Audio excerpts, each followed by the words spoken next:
Hey, good evening. How are you doing, Victor? Hey, what's going on, man? I'm doing good. I'm excited to do this. I know we planned this last week. Things fell through, but we're doing it now. Yeah, just a little get together. Nothing real formal. Just want to get to know. And I've seen a few of your recent shows. Somebody said, "Yeah, you got to watch Victor." And I had seen you a few months ago, and I just hadn't. I didn't know you were still doing stuff. I just quit looking for some reason. And then she's like, "Yeah, check it out. He's talking about." We'll get to those topics in a minute too. But Yeah. yeah, you had a pretty decent following over there. Hey, Sharky. Yeah. I'm still trying to find my footing, find out what works. There's been a lot of hit and misses, and uh, I mean that's just the way it goes. You need to figure out what the people want from you and give it to them. Yeah. Yeah, mine. I started on I think it's December 22nd of last year. Yeah, I remember the first time I saw you was on Real Politics. Yeah, I Uh, used to be with another page. That's right, and then I yeah. broke apart from them on. It was like the day before Thanksgiving, Oh wow. and then so a few days later, I was up and running, and this growth has been. I want to say slow, but it's been. I don't know. I find it. What do you call it? Organic. Like Yeah. natural, been growing at its own pace, and I'm okay with that.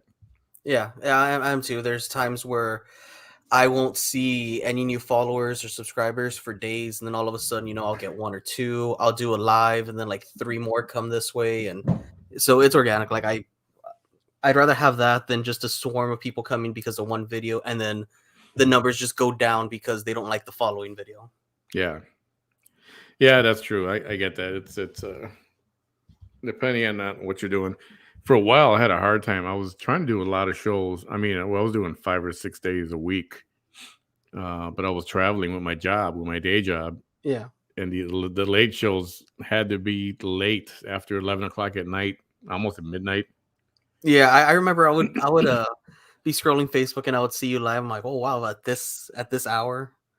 I think it was like Yeah, in like hotel rooms, and a few of them yeah, were pretty in a much. hotel room. And it was funny. Everybody was Yeah. like, where is he this week? Or where is he now? And that just got I don't know. Besides that, getting old, that job I had, I've since departed from there. But Hmm.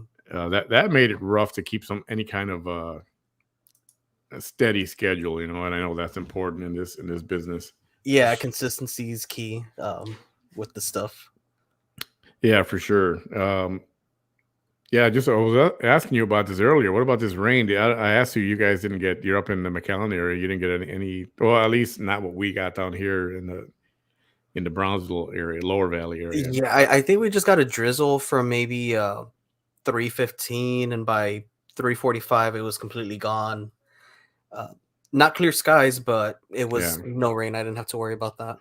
Yeah, here we got nailed. All the typical spots where we get flooding, certain intersections, and just certain neighborhoods. I saw a video from the, I think it's Cameron Park neighborhood.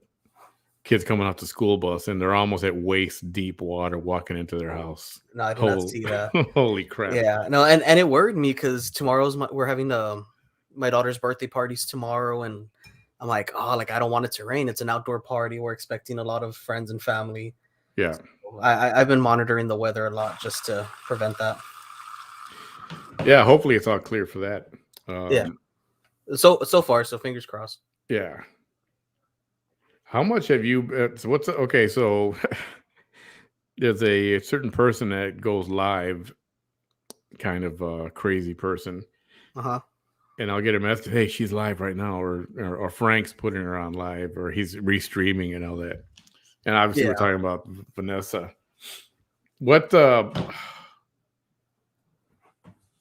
what's your take on that? Is she? I mean, lately, I don't know if you saw her a couple days ago, or I was that I last? I Was that last night, or was that a couple days ago? I don't know, like I know a lot of my following, or I hate saying following, a lot of people who support my Your platform. fans, yeah, Um a lot of them found me because of my Vanessa videos. I did like a whole series, kind of like a character analysis, and I got a following off of that, and lately I kind of want to like separate myself from it. And I've seen the numbers go down, and it's sad to see the numbers go down because I'm not talking about her as much as other people are, and I guess that's what people really want. Yeah. But the people that have stayed, I mean, we're building a nice little community to where I speak to them like on a one-on-one basis. I have chats with them like in messages and stuff. So I'm happy with the people that are here for my content. I'm sad to see the other people go that don't want to hear about my daily adventures or me eating or trying weird things or Yeah. my commentary. I get it. When I was with the other that show that we just spoke about a little while ago, we had her on as that she was a political candidate back then. Yeah. And you know what? It went okay, and she seemed like she could be a legitimate contender. The woman can talk. You know this already. Hmm.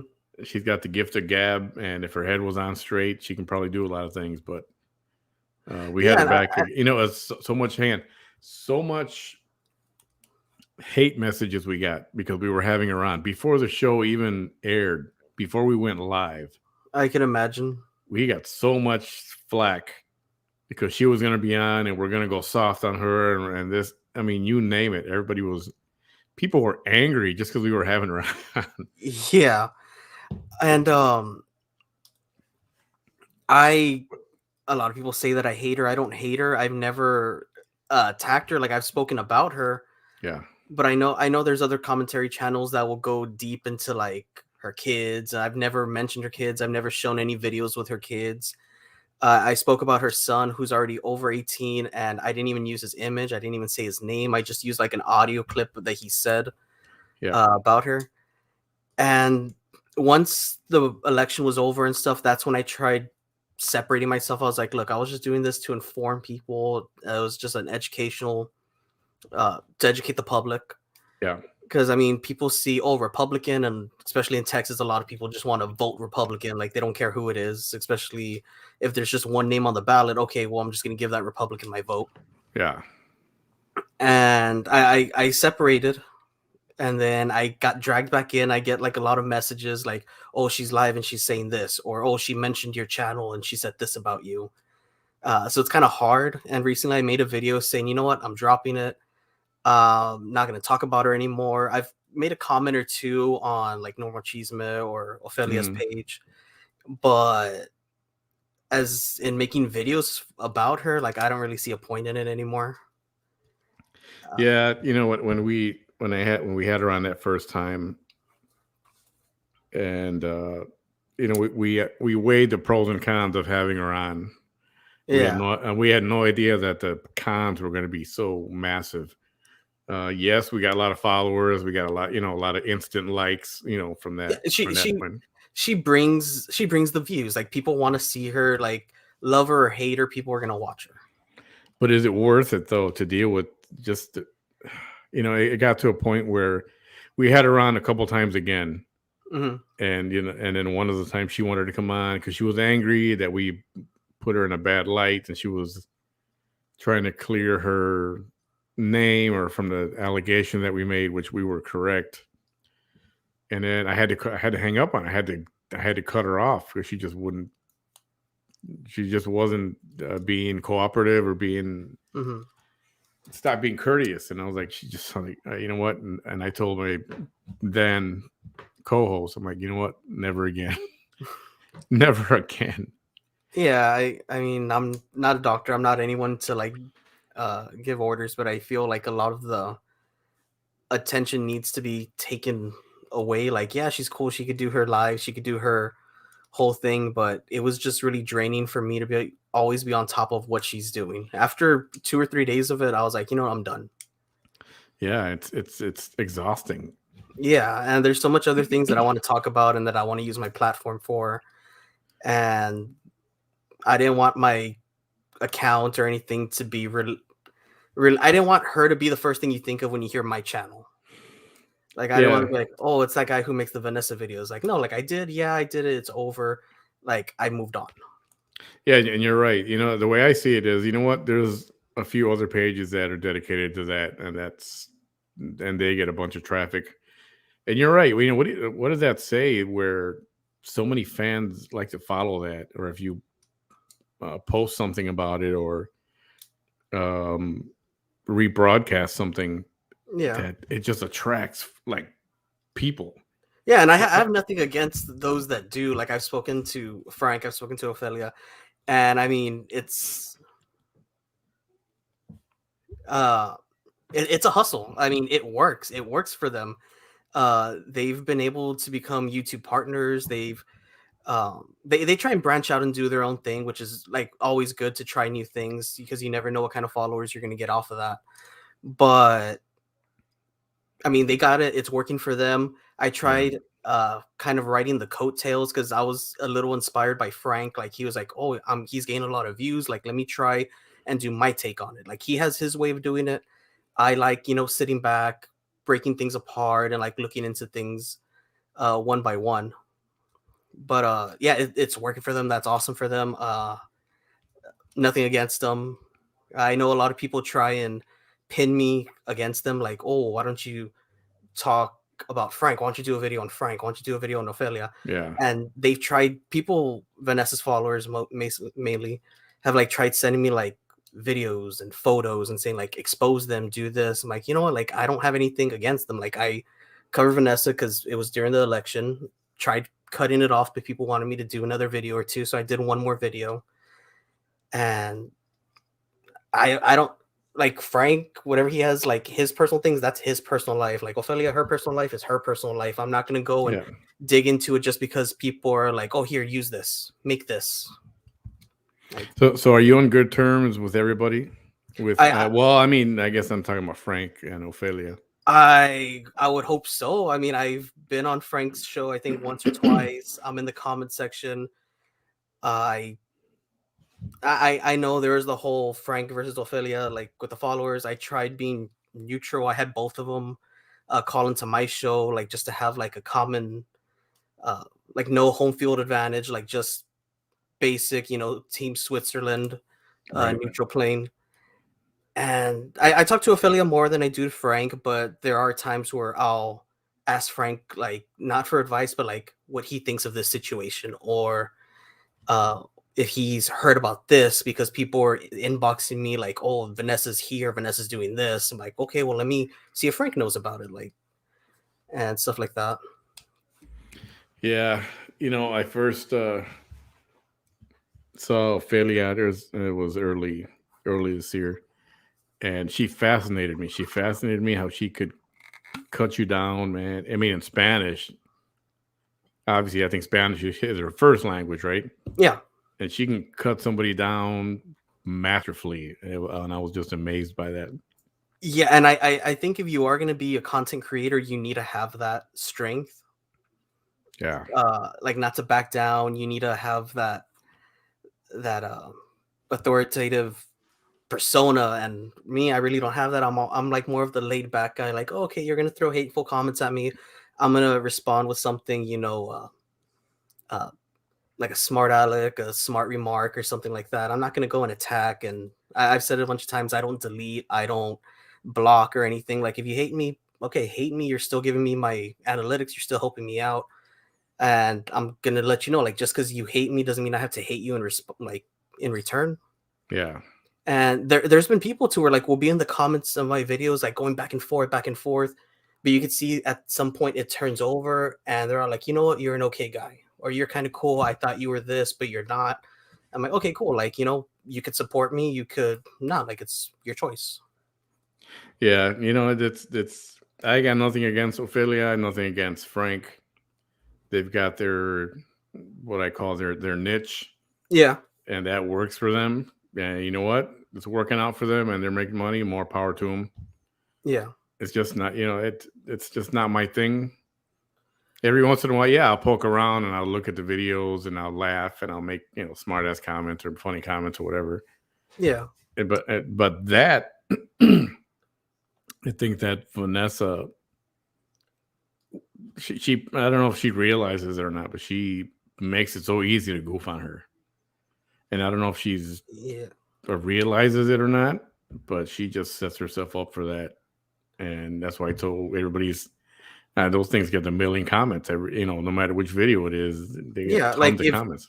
if you make a video supporting her, you're gonna get a lot of traffic. If you make a video dogging on her, you're gonna get a lot of traffic. If Yeah, I mean, all you have to do is like put an image on the thumbnail of her or mention her in the title, and you're gonna get views. yeah, So I did use that a little bit to help boost me because my early YouTube content was trying weird foods or what I thought about this movie, like little movie critiques, and I found that to kind of be my niche, like my like kind of doing like character analysis on her, and then from there I went on to just talking about local information, like local stories. I went to my Facebook page was a lot of like trying local restaurants, like hole in the wall kind of places, and that's what I'm trying to turn my channel into now, like just a community of let's go do this, or I'm gonna go to this haunted place in McAllen. I'm gonna take you all with me and do a live there, kind of stuff. yeah, yeah. That's definitely cool. There's there's room for everybody. Yeah, Even down here in the valley, everybody's got their own little special interest, or wherever they can take it. But yeah, that's over the last few days I've been told, hey, you should restream this. She was on, and she's and I don't know if I want to do that. I think I'm okay without it. I think when I walked away from all that many months ago, I think my life is better for it. I'll poke in just to take a look here and there, but I'm content with just leaving yeah, like I'll whoever's doing that stuff. I'm okay with letting them do that, and I'll just say hi once in a while. yeah, I thank them for it because I mean they put a spin on it. They like Frank will throw his fun comments, and then Ophelia will throw like her rebuttals that I mean she has some good comebacks. I would never want to get into an argument with her because I think she would probably find something to say about me that I didn't even think about, since I try and like put myself in a mindset of like not putting myself down, but like, okay, what could they say about me if I say this? Yeah, And like so just so I can have a rebuttal. But they make it entertaining, not just yeah, plain, oh, I'm just gonna restream this. Like, no, like they'll add their twist to it so it's not a complete ripoff. yeah. I remember when I first talked to Ophelia and seen her videos. In fact, there's one that stuck out of my mind. She was in her car. She was really pissed off.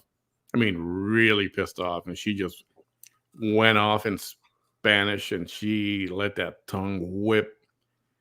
And I was like, "Whoa, man! I never want to get on this woman's bad side," Yeah. And it's like, yeah, I'll just stay on the sidelines watching that.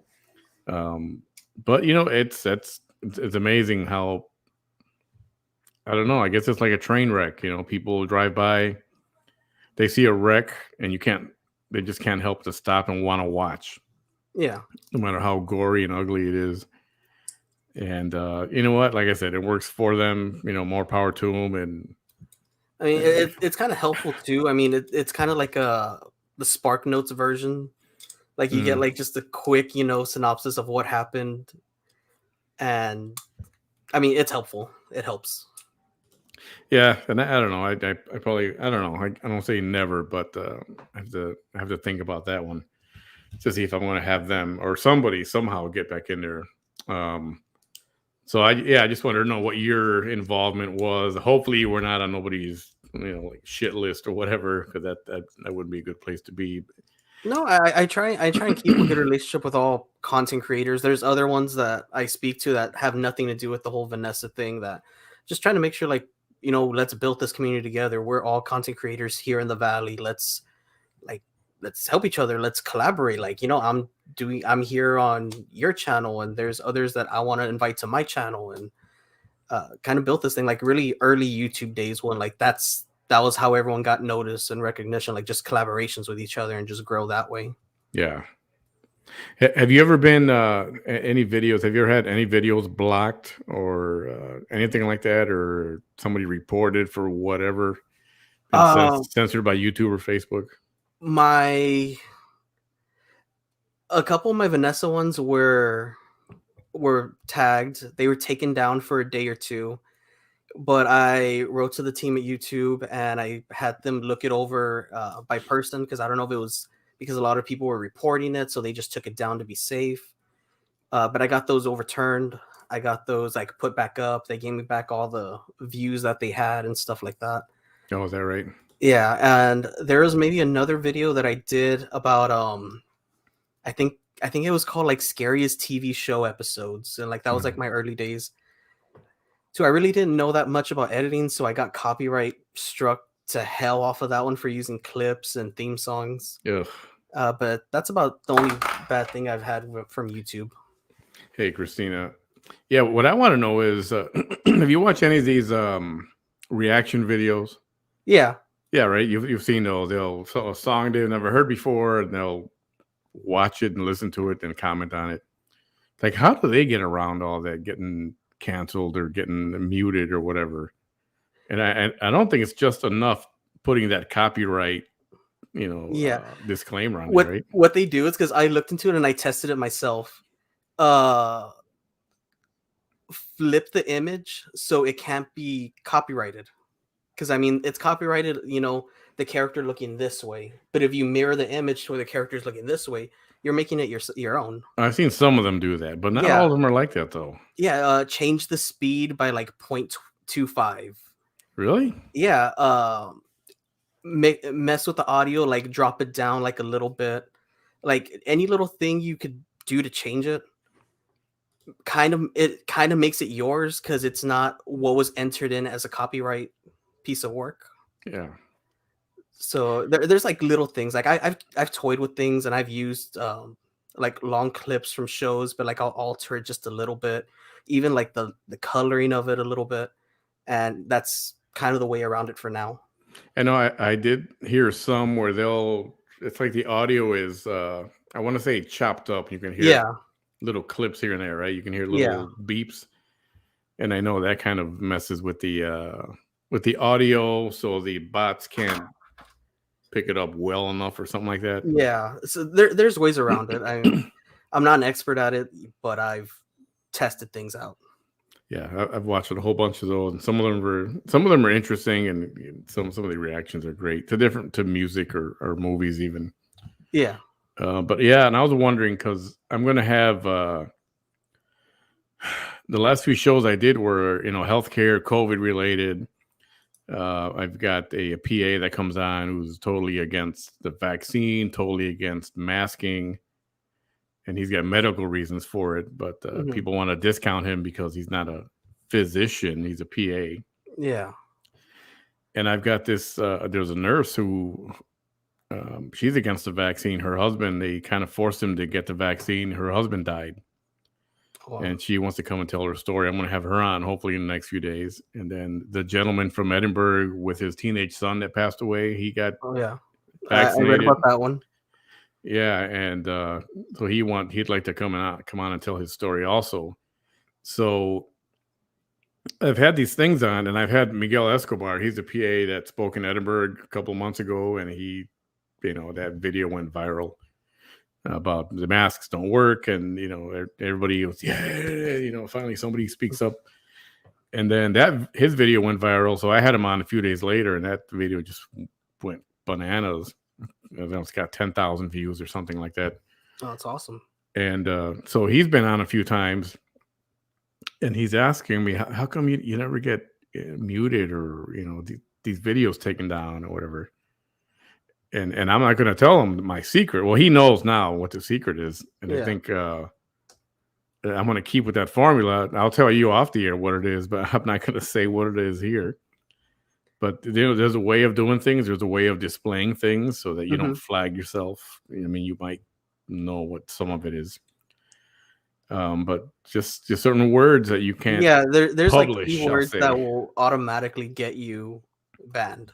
Or not banned, but you won't be recommended. YouTube won't try and get you any more attention or anything like that. There's a whole list of words. I think it's at 600 specific words that you cannot say on your videos. You can't put in your titles. You can't put in your description. So it makes it kind of hard because that list is constantly being updated.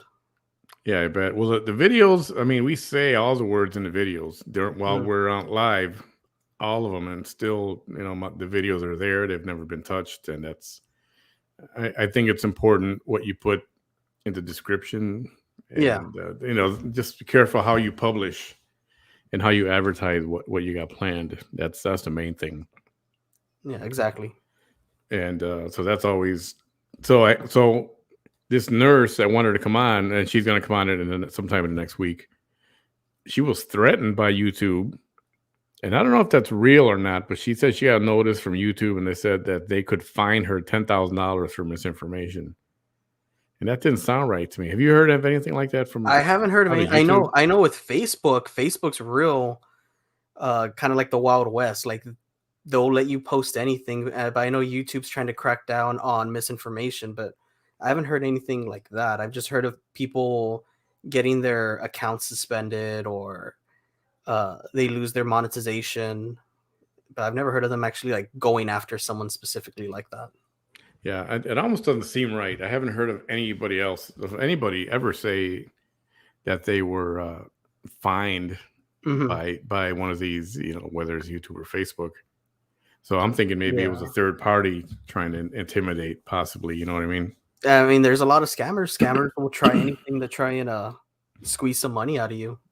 Yeah. Where do you stand on this vaccine thing, On the personally? vaccine, I feel like it shouldn't be forced. It should be up to the individual.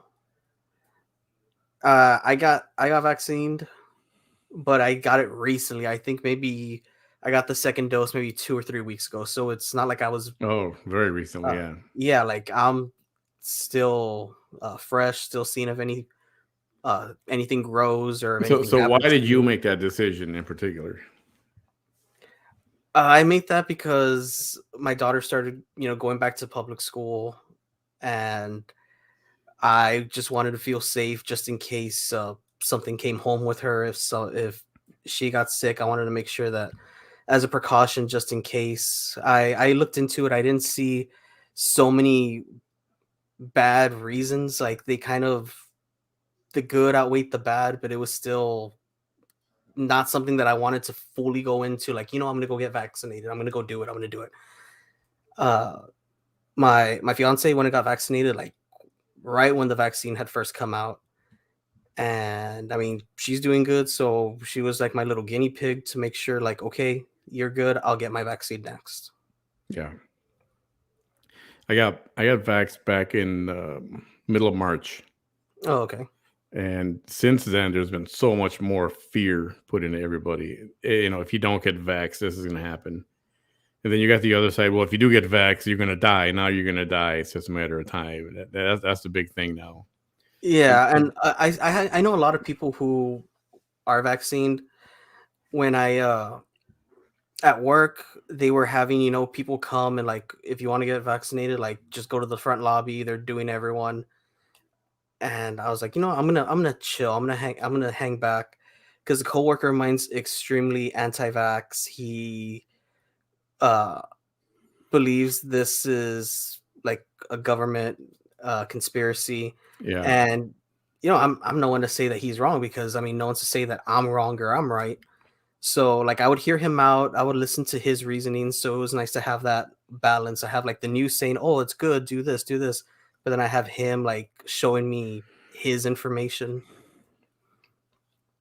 So I mean, it was scary. I was scared when I got my first dose. I got really sick, and I was which one did terrified. you get? Which one did you get?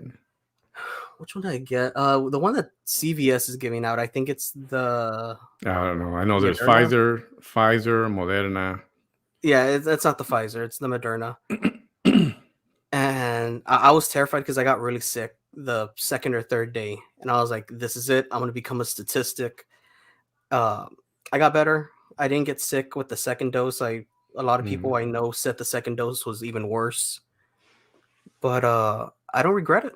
I know there's people that have gotten it that regret it. Like I shouldn't have done it because uh, it's a way for them to track me. I've heard so many reasons why, and I'm like, if you don't like come to me with facts. Like I don't want to hear conspiracy theories. I want to hear like the stats, like, oh, this many people have died because they had the vaccine, or that's what they had in common. Yeah, and Uh, there isn't anything solid either way.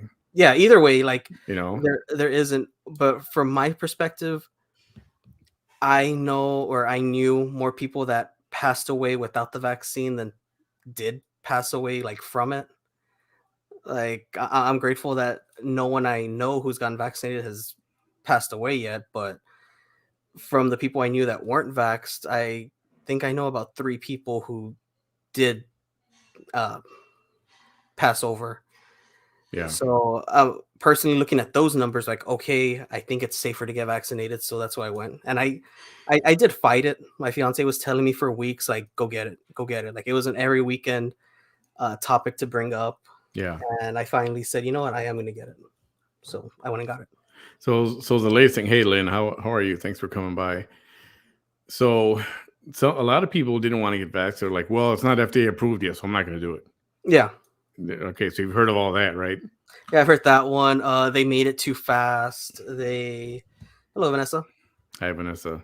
Uh, Welcome. But okay, so this is what a lot of people don't know about the FDA approval. I don't know if you're aware of this either. Yes, the okay, so Pfizer vaccine is now stamped FDA approved. yeah, they recently got it. I think 2 or 3 weeks ago. Right, but that's not for the existing batch that's been out there right now and it's sitting out there in refrigerators waiting. Yeah, That's for the new batch that they're gonna make, or maybe it is in production, but that's not being released until mid to late 2022 into 23. So all these that are out right now that have been already administered and are sitting in refrigerators waiting to get administered, that's not FDA approved. That's still that's like version 1.0. Like yeah. the approved one's like 3.0, like down the road, still unreleased. Yeah, the FDA approved one has not even been. It may not have even been manufactured yet, but the recipe is different. That Mhm. one than the one that they're giving out right now. So for those of you who are going, oh yeah, now it's FDA approved, now I'm going to go get it. Well, Yeah, that's the people still need reality. to be informed. Exactly. I think you got to make your own decision. I got mine. My sister has got a compromised immune system. I've got, I'm type 2 diabetic, Mhm. and the fear was put into me enough where I was like, yeah. Plus, I worked for an airline. So I'm like, screw it. That doesn't sound so bad. Like, just like you thought, right? Yeah, And it was fine. I was fine. When I got my second one, that just gave me 24 hours later, I got sleepy, like heavily sleepy, but nothing serious, no adverse reactions. which one did It's you get? Pfizer. I got the Oh, you got the Pfizer. Pfizer. Yeah, I didn't have a single side effect. The second one, the first one, like I couldn't even lift my arms. I was breaking out with sweats. I was really drowsy. I was scared. Like I was really scared with that first dose. Now, for a lot of us, it's time for the booster shot. Well, for I guess at a certain age and up, they want you to get your booster shot. Yeah. I don't know that I'm going to do that. Well, I'm not. I don't in that age range yet, but when it does become available to all, I'm on a fence. I don't know if I'm gonna. I don't know if I need it. Um, I'm just.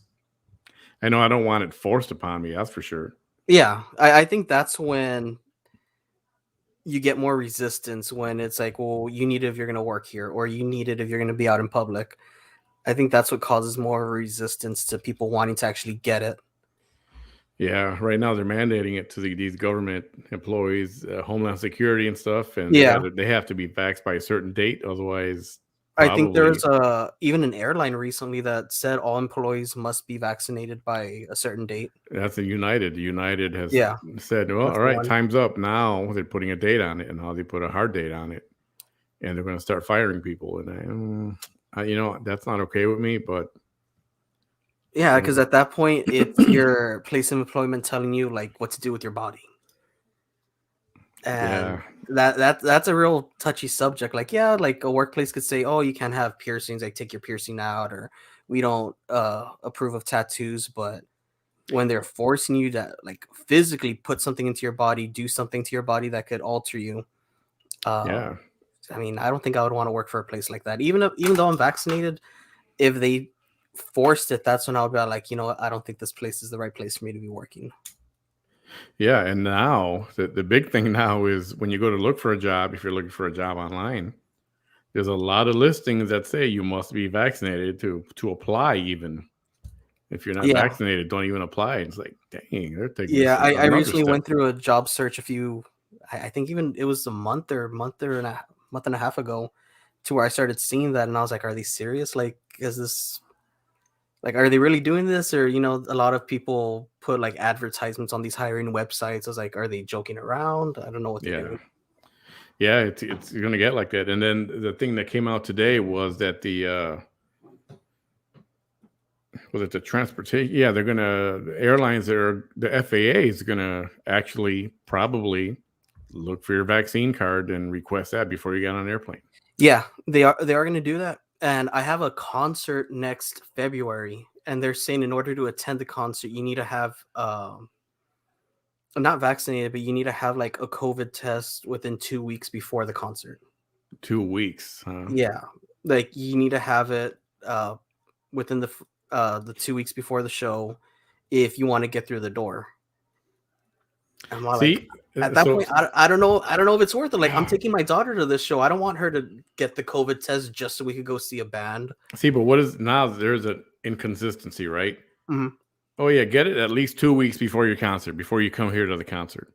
When you go to travel to another country, well, you got to have one 2 days before, within 2 days before. Yeah, I might be wrong. I might be 2 days or 2 weeks, but I know Okay, it's a well, two. yeah, I it's know it's a two in that's there. It probably is, because what's to stop me from getting a COVID test, and then I have 2 weeks to party it out and be in the public. right, and then you get COVID like 2 days before, and then Yeah, so yeah, I think it might be right before. So I don't know if I'm gonna still attend that show unless they change it. I don't is want to it a? jump through hoops and stuff like that just to go see a band that I could listen to on my Spotify. I know, but okay, so and then you look at baseball games, football games. Now the Major League Baseball opened up to full capacity. Yeah, Have there been super spreader events? Nope. nope. Hundreds of people got infected at that Saturday game? Nope. I mean, people fighting in the stands. Yeah, I've seen a lot of those videos. Oh, yeah, that's been ridiculous also. But has anybody been infected from these super spreader events, ball Yeah, games, like in airplanes? my dad went to go see an Astros game recently. Had a coworker just yesterday went to go see the Astros, and then I think my dad's gone to a few concerts, and I mean, he gets checked weekly for his job. So I mean, Uh-huh. that's why I'm okay. Like, yeah, I'll go hang out with you. I'll go have dinner at your house or something.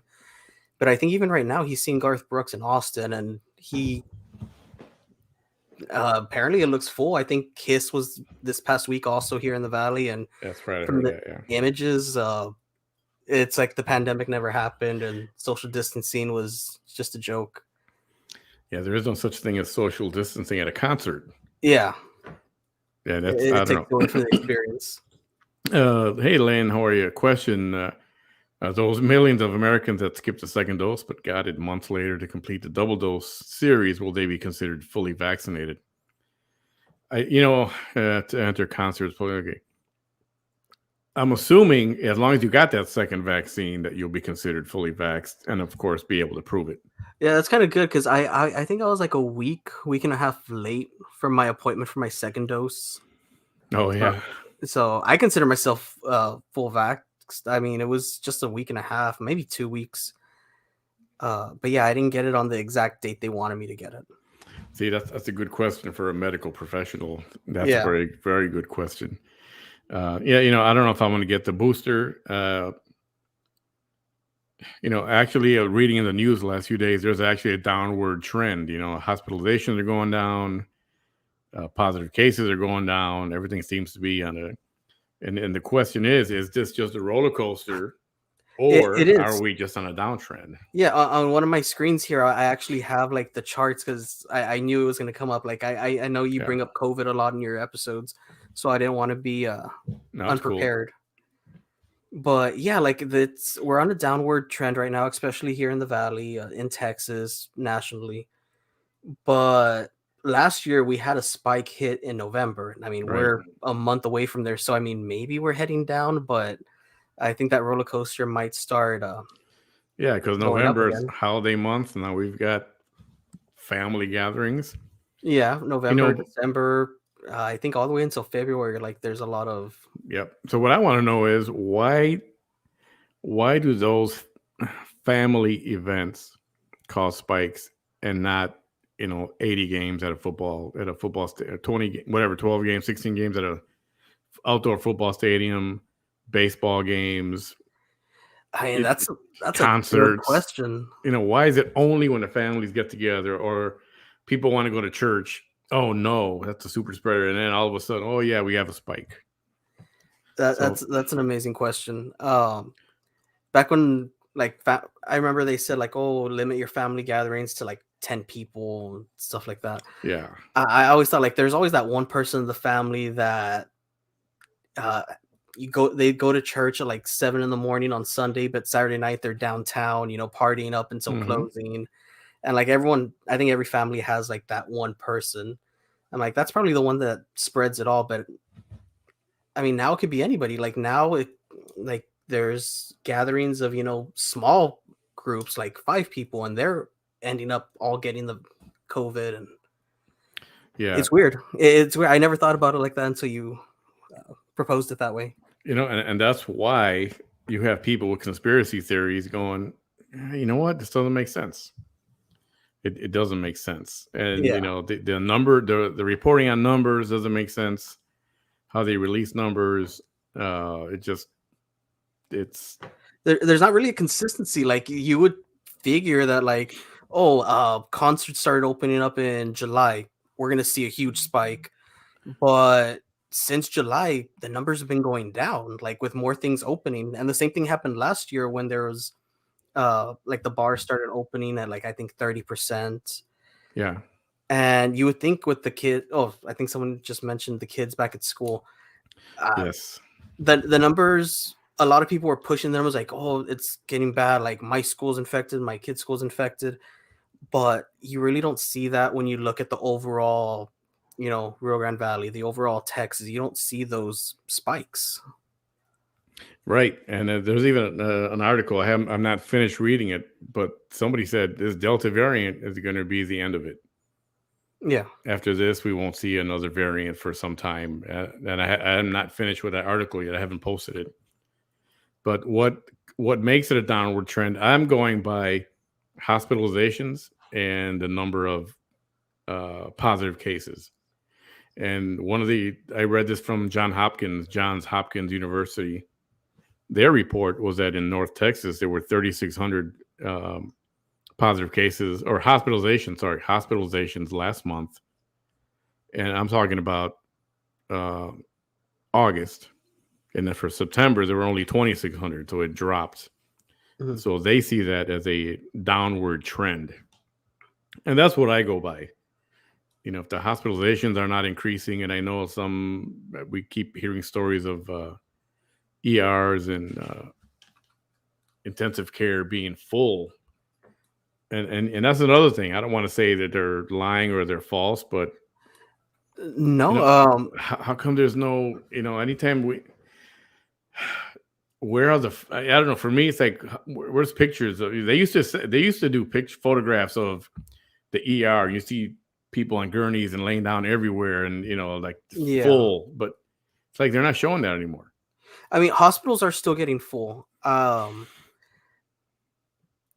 I guess I could say like I used to be a dispatcher. My last day was yesterday, but we listened to the Medicare radio. We listened to the medics radios, and every day like the medics are asking like, okay, which hospitals are full, and they'll say like, oh, well, DHR's full, McCann Medical's full. Take them to one of those like emergency centers like on the side of the road kind of thing. So I mean, they're getting full, but they're not necessarily saying like, oh, it's COVID related, or Yeah. maybe it's just the ER is packed because people are injuring themselves, a motorcycle accident or anything like that. But I know hospitals have been getting full. It's not an everyday thing, but Yeah. it's common. And I'm sure it is happening. I don't doubt that the hospitals are busy. There's a friend of mine who works for a hospital. I won't say which one, obviously, but she says they're busy. She works overnight, and she's like, it's freaking crowded. A lot of people with COVID. Yeah. Linda Lou, it's not only families get together, I live in a college town, and our numbers are higher now than ever before, even higher than Hidalgo County. And yeah, that's how do you figure that? In some communities, it's concentrated and high. Other cities, it's low and decreasing. Yeah. Same activities going on, just like Luis here. Gathering is happening everywhere right now. Parties, sports, events, concerts. Even more schools are packed with children. Why is the numbers going down? I mean, yes, part of it is people are getting vaccinated, I suppose. Part of it is herd immunity, I suppose. Yeah. Part of it is the mask wearing, I suppose. Part of it is people being more conscious, washing their hands. But everywhere I go, I'm always reaching to shake somebody's hand. Yeah. I'm not afraid of that. If they want to shake it, great. If they don't, if they give me with a fist bump, that's fine. I'll convert it to a fist bump. Yeah, the fist bump or like the elbows. Yeah, Um, I know, and I get it, and I'll do it. That's fine. I'm big on. I've always been big on. Don't be a mask hole. And by that, I'll say it again. If you want to wear it, okay, wear it. Nobody's stopping you from wearing it. Just don't ridicule the guy who doesn't want to wear it. Yeah, like go after someone, because a lot of people will turn into like a huge argument, like a public Oh yeah, argument.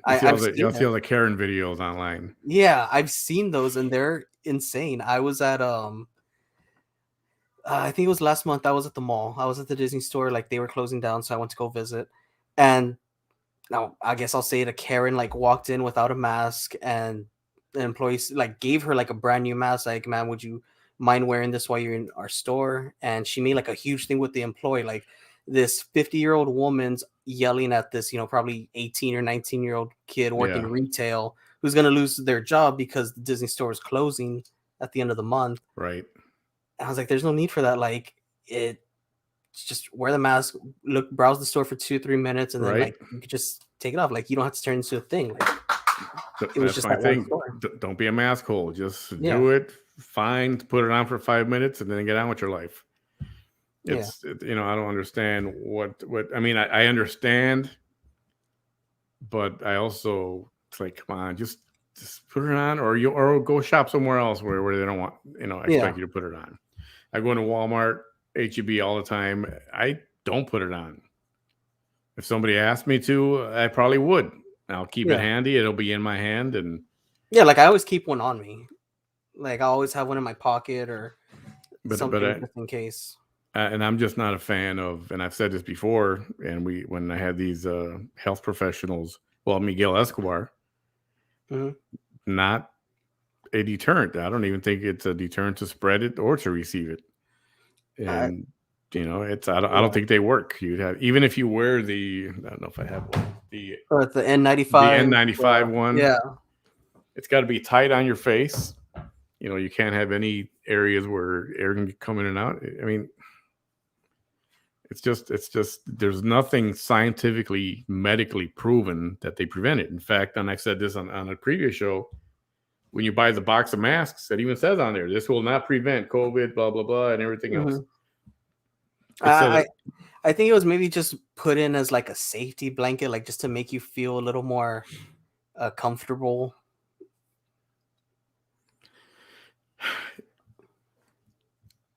Yeah, but it's turned into, you're right, Linda. That's absolutely right. It's like, I mean, all these infections happening here and there, not everywhere. Sound like a Dr. Seuss. Anyway, they're happening all over the place, but yet they're happening not all over the place, And I keep referring to the sporting events, people at a Dodger game or whatever at the Houston, the Astros. How come they're not hundreds of people were infected and now they're sick 2 weeks later, like a movie, and they're all dying. How is there not another outbreak? Yeah, exactly. And it's, I don't get it. And the other thing, my other problem with, we'll move on from COVID. I didn't want to having a COVID show. My thing is, you got doctors now, not so much. I don't know what happened over the last week. Doctors, physicians coming on Facebook, posting, get vaccinated. Get vaccinated. That's all they talk about. Get vaccinated. We're going to come to your house, and they should come and vaccinate everybody house to house. I was like, really? Good luck with that. Let's see how that goes. Yeah, But that seems kind of a police state kind of situation yeah, that they're gonna go door to door vaccinating everyone. absolutely. That's not going to go over well, especially here No, in yeah, Texas. I'm talking about in yeah, Texas. Texas. I mean, you got castle law, you got deterrence. If you don't want to get vaccinated and they come to your house, I don't think you're gonna get vaccinated. Yeah, no. But my thing with the doctors, I'm like, why aren't they pushing preventative measures? What can you do to boost your immune system? And just talk about that. Do this, lose weight, Yeah, make sure you're healthy, get on an exercise regimen, eat better. These are things to boost your immune system, these foods, and do this. They're not doing none of that. All they're saying is get vaxxed, and that's it. yeah. And I use that as a wake up call. Like I've lost a pretty significant amount of weight. I've put on like more muscle, like just trying to do anything to kind of help. Started taking, multivitamins. I like just little things. I'm not just gonna put on a mask and be like, I'm safe. I don't have to worry about it anymore. Like, yeah, no, I'm trying to take care of myself and give me, a better chance. yeah, yeah, definitely. I mean, there's a lot of things you can do, vitamins you can take, foods you can eat, Yeah. change of lifestyle, all this. The one thing that all these medical professionals have said is that your own natural immune system, when it's healthy, is better than any vaccination, stronger than any vaccination. Yeah. Like there's no need to put anything foreign in your body when your body should be able to handle it. Yeah, but then guess what? If you do a show about how to improve your immune system because you don't want to, don't take the vaccine, try this first, do all these things to protect yourself naturally. Then you start to get flagged and you'll get taken down, Yeah. and and why Yeah. is that? And of course, the why is probably money. Probably money. It's sad to say that, but it's probably about money. Yeah. More than likely. My body, my choice. Yeah, I mean, I'm not going to argue with that. It's a little different than abortion, but I mean, I got my views on that too, but we won't get into that. That's a whole other episode right there. That's a whole other 3-hour show, which for me, it's pretty simple, but we won't get into that right now. Yeah. But yeah, I mean, you know what? And if you're not going to get the vaccine, you just be respectful of everybody else. That's all, And whether you got the vaccine or not, if you're sneezing or coughing and you don't feel good, stay your ass home. Yeah. Just like when you had the flu, they would tell you the same thing, right? Exactly. And what happened to the flu? The flu kind of vanished too. That's been asked also. It's like, what happened to the flu? And then some people are still getting the flu vaccine. I thought this would cover the flu, the COVID would cover like the flu. Just throw it in. Right? Yeah. So, one thing I wanted to pick your ear on, I saw it, I think it was on your last show or one of your last ones. You had this little debate on, and we're switching gears big time here, on what is the beginning of the week? What day is the beginning of the week? Yeah. See, I have a problem with what you chose. A lot of people did. I heard about I heard. I was going through the comments. A lot of people were upset with the way that decision ended. Especially my fiance. She's still saying I'm wrong. That even though I think it was like 79% voted that Sunday's the first day, she doesn't believe it. She's sticking to Mondays being the first day of the week. See, if you go by the Bible, biblically speaking, the Sunday was the seventh day, then he rested. Yeah. So the seventh day makes it the last day of the week, which makes it the end of the week. Monday is the first day of the week.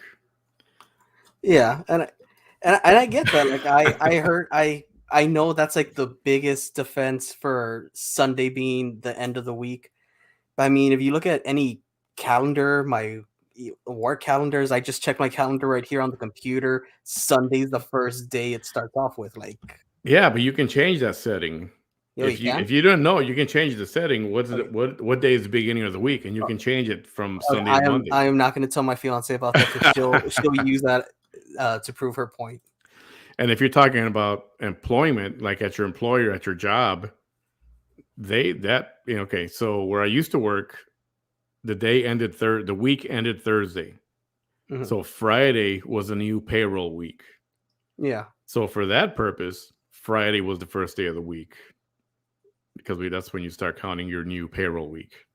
That's So kind of even true that's a because little I've different. had a workplace to where Thursday was the first day, like that the cutoff was Thursday, and they would start counting after Friday, like you said. So I mean, there could be a whole argument on that as well. Here we go. Here we go. Linda Lou, the Sabbath is Saturday. Therefore, Sunday would be the first day of the week. Thank you, Linda. But people see, but other people recognize the Sabbath. It's Sunday. Yeah, I mean, and I know then for the Jewish community, it's on Saturday. Unless I'm totally wrong about that, but I don't think so. yeah, and then I mean, then that brings in the whole debate of like religion, and then before we know it, we're trying to decide, well, which religion is right because they choose Sunday to be the first day, or they choose that, or Yeah, Tuesday work. begins on Monday. Yeah, and that's true. A work. Yeah, I mean, if you have a typical employment, I guess whatever you want to call it, Monday's the first day of the week. So not that this is a big huge topic or But it's a fun discussion because it really makes you think, like, is there a correct answer or is it subjective? the way I see it, I guess depending on your religion now. It's going into a religion discussion If now. God on the seventh day he rested, Yeah. and it says on the seventh day. So you count 1, 2, 3, 4, 5, 6, 7. That's the end. Day 1 is Monday. So technically That's my case. technically he started on Monday. Like his first day was Monday. Yeah, there you go. Exactly. Yeah, so I mean it's a fun discussion. I think we had another hour-long discussion between me and her. I think at this point it's just trying to prove the other wrong. Like we don't even care about the week anymore. We just Right? want to It's have the just last word. This is why I'm correct, and this is why Yeah. you're wrong. Wanted to switch gears a little bit again. The Bible states that the seventh day, the Sabbath, is a day of rest. Yep. Yep. I don't know, man. This can go on. Every God day could have been 10. Okay, that's true too. Could have been 10,000 years. True. Yeah, see, that's true too. Damn it, Shonda. Yep. That could Now be we're getting it into too. a real deep Oh, conversation God. about Sunday being the first day of the week. Yeah, see, we're gonna have to do some research on this and get into that a little more. Yeah, that is a fun thing. So we talked about before the show here, Dog the Bounty Hunter in on this.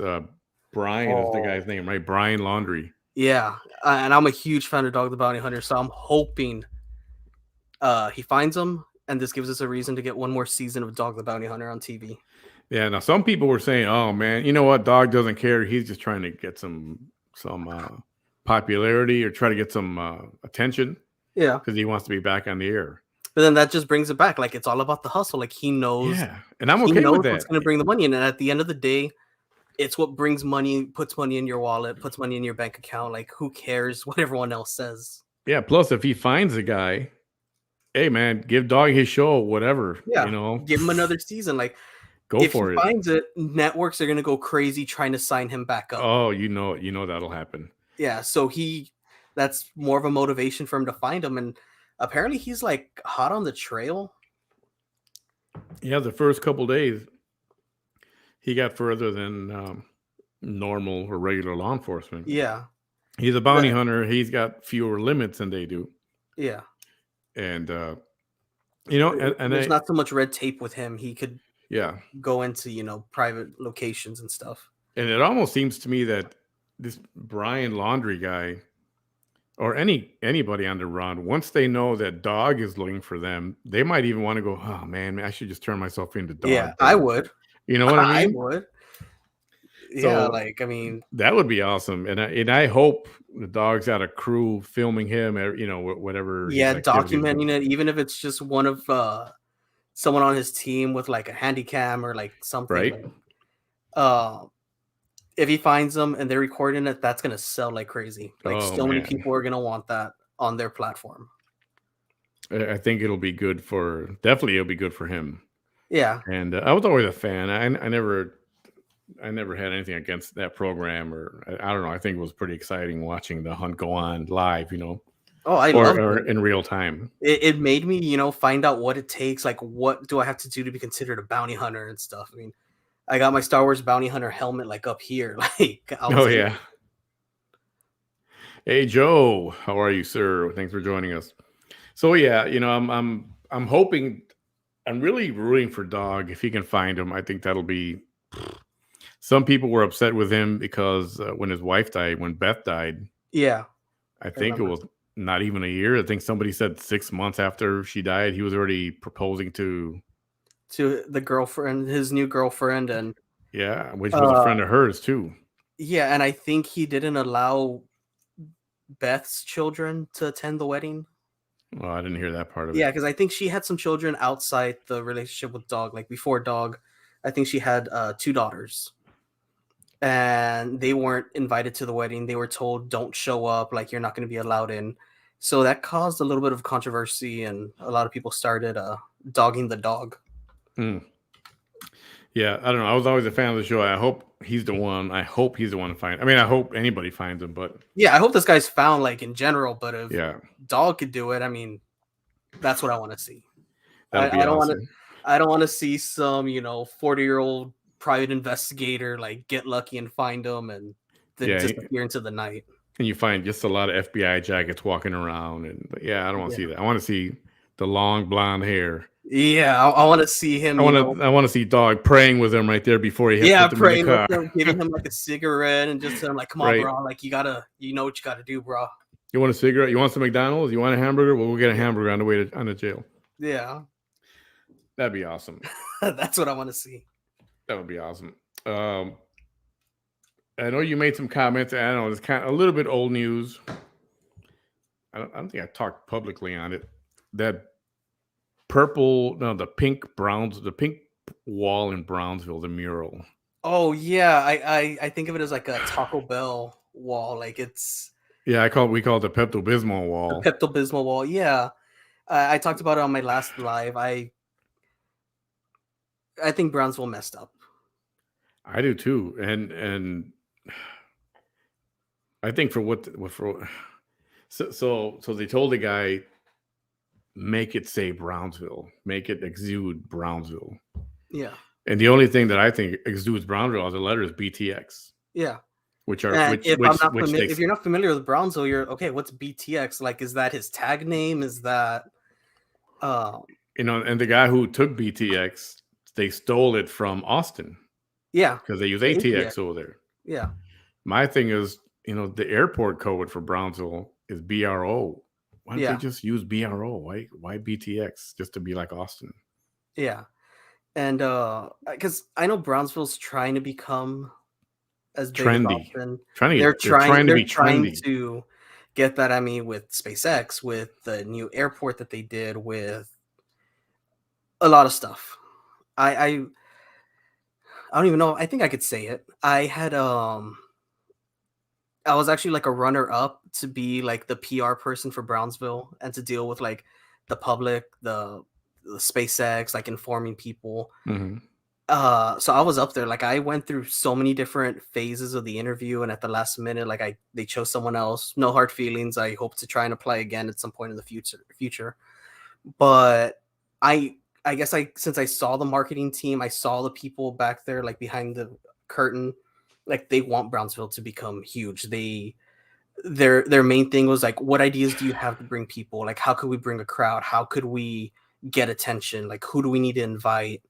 So I guess that's where they're thinking, like that's their plan. So they figure, oh well, let's get um this famous artist from California who has a huge following. Like, let's invite him here, and wow, we're gonna get a famous artist to do our wall. Yeah. But I don't see anything Brownsville on there. Like Brownsville's Have not. you seen any of his other work? This Yeah, guy? it's all similar. It's all Yeah, it's all similar, just different. geometric art is what it is, and nothing against him. I mean, it looks good. Like his other pieces look amazing.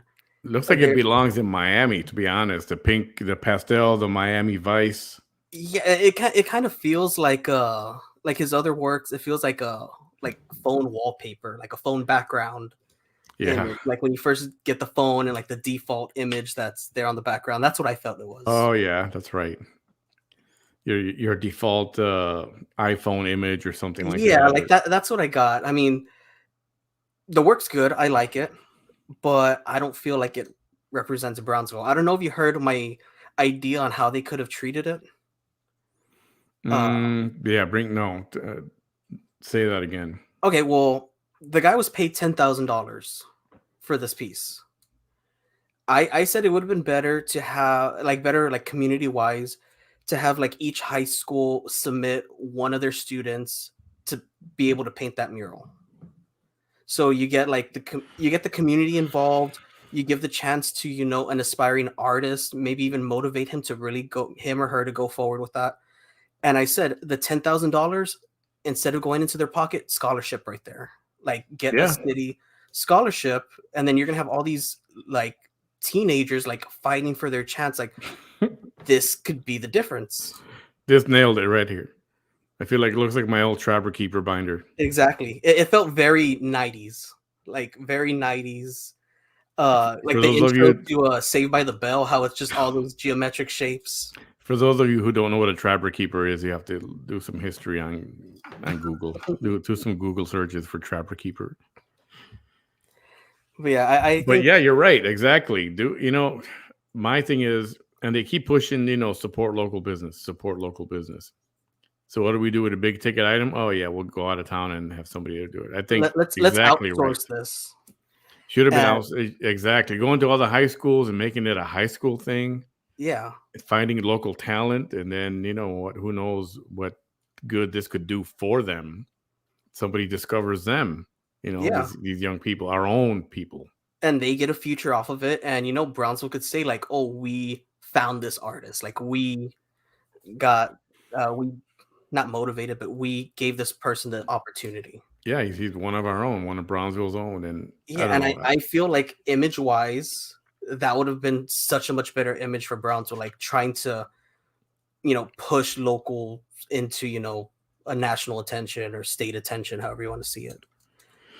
Yeah, it's. But I mean, And, there's two more there's two murals that are more going to that be are coming, scheduled. Yeah, and the next one's a local artist, so hopefully we get a better looking one next. I hope it's local, even if it's not perfect. I think they At already least it'll be announced local. who's doing the second one, and I think she's a local artist. Yeah, I forgot what her name is. I did see her. If she's the one, then hey, at least it's local. Yeah, It can't be worse than what's there now. yeah. But I just think it's. I think it was a bad move. If you It want to didn't push, land. do business, promote local business, then this was not a good move. No, not taking any away from the artist himself. Hey, he just got hired. He paid, and they paid Exactly. him. He did his job. Yeah. He did what he was paid for. Like he shouldn't be hated for that. But having said that, I don't think that exudes Brownsville in any Not at way, all. shape, or form, except for the 3 letters.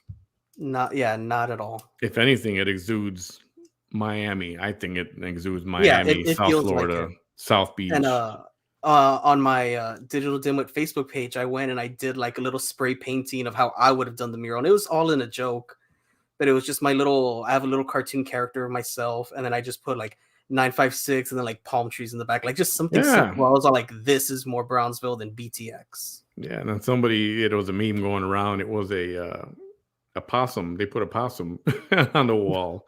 Cool. I was like, even that would have. That's the city animal, the official animal of Brownsville. Watch it. Like watch it. Yeah. I mean, that probably would have gone over a whole lot better than just geometric shapes and a Pepto-Bismol background.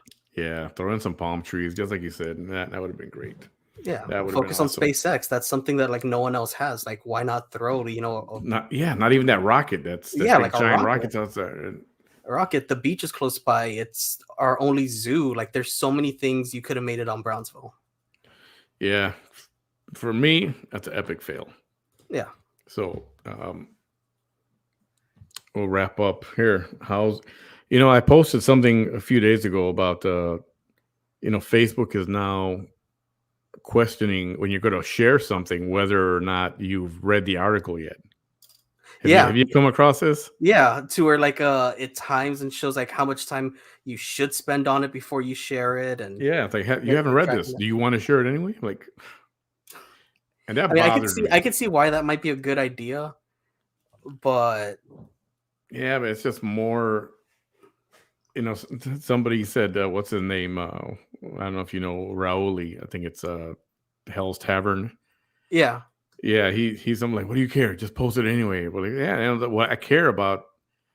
It's like for as much as Facebook is in your business, like you want to get more in your business. yeah, It's bad and you enough don't, everything you post has got the COVID little thing, and you have to get rid of that box everywhere, and yeah. that's all over the place. I'm like, it's like And also, I don't even want. Facebook doesn't know if I'm posting something ironically, like an Yeah. onion article, like posting that and like to poke fun at something.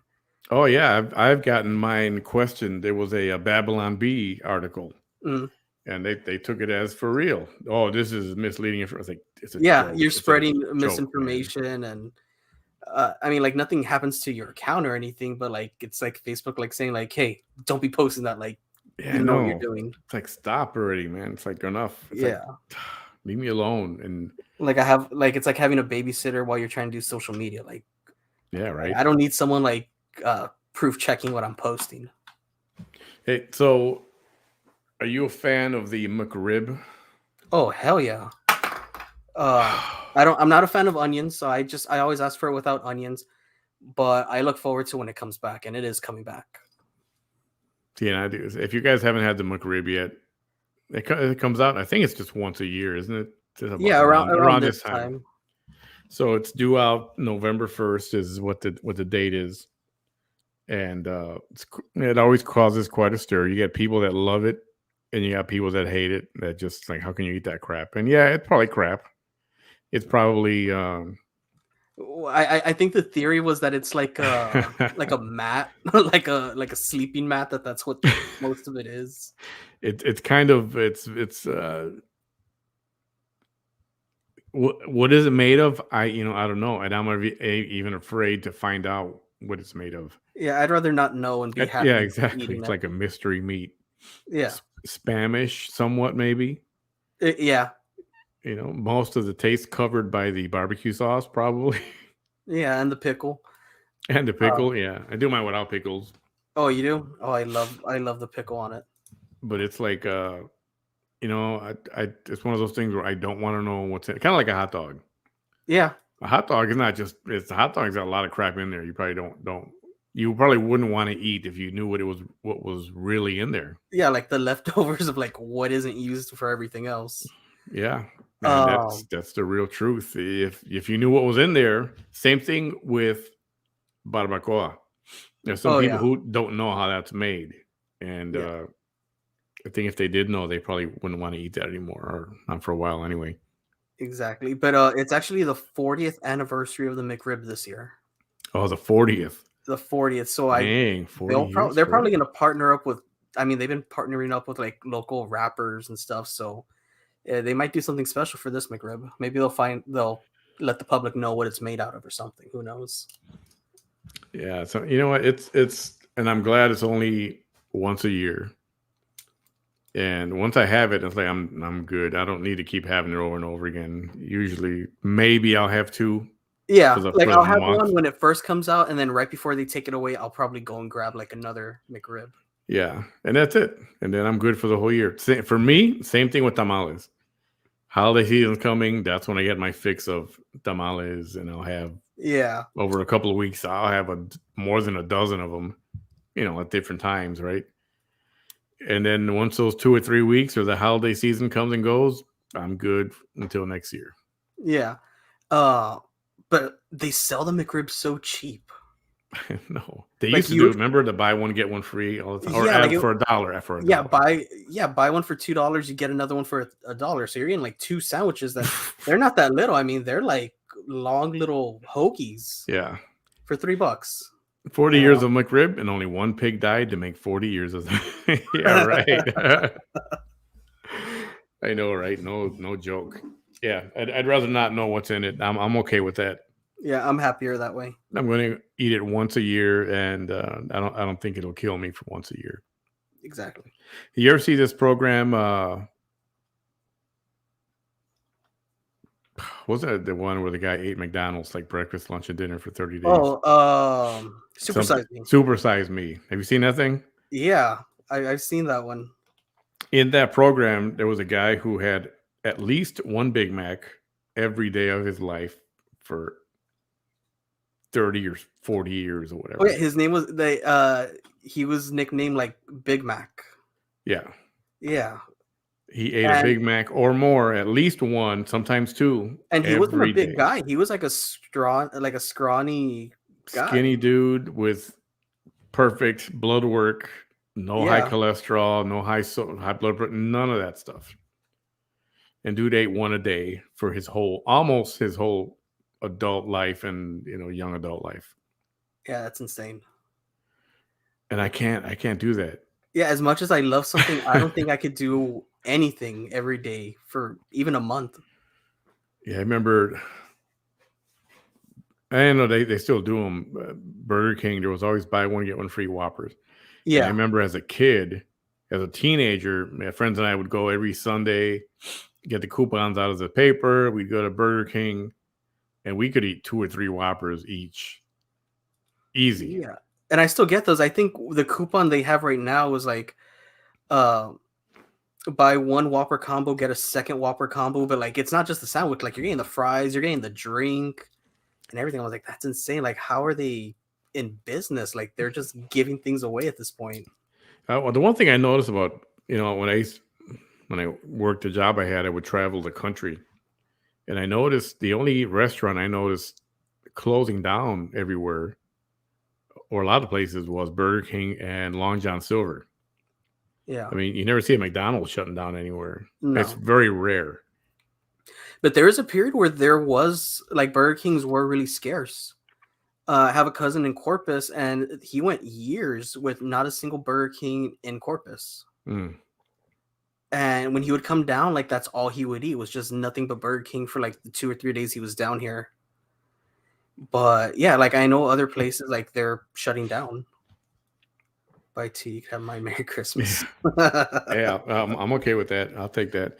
2 Whopper combos for $10. I know, and Yeah, I mean, realistically, that food is very inexpensive for them, yeah, so they're still making money, right? yeah. There's like a pretty good profit margin for them, and it's expensive. I went to the Burger King last week. Now that we're talking about it, and all I got was like the bacon cheeseburger, and that thing cost me like $8 or $9.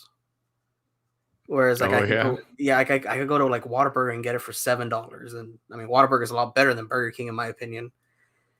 But yeah, I think they it's a sell things different a little more. it's a different taste. Yeah, McDonald's has their thing, Burger King's got their thing, Whataburger's got their thing. One yeah, thing I Burger used to King. do a lot, I used to get my Whopper from Burger King, then I go to McDonald's to get the fries and the Coke. I've done that. I've done that on occasion. It's like the perfect combination right there. Yeah, You I know, don't like the fries from Burger King. yeah. If you don't eat all of them within the first couple of minutes, like by minute 5, they have like this weird chalky taste to them. There's a Burger King here at the corner of Southmost and International in Brownsville, and there used to be management before. They had a sign up right by the fry cooker, and they said it's okay to throw away fries. And I asked him about it one time. He goes, "Yeah." He goes, "I don't want people serving old fries.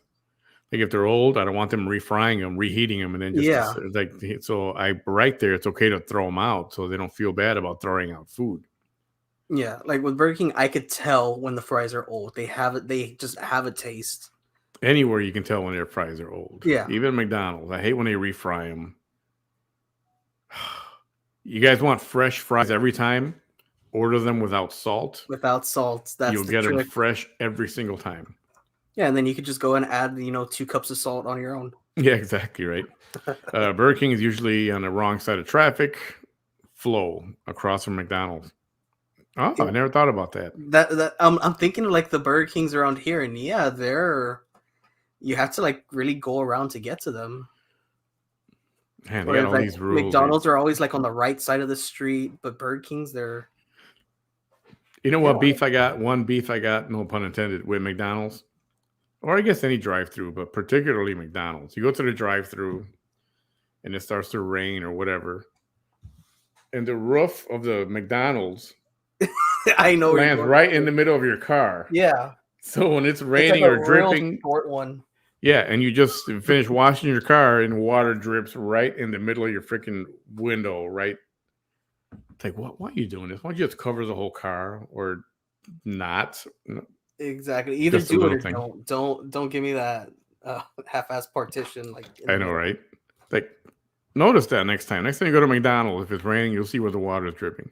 Every McDonald's does is studies. They utilize Yeah. science for everything.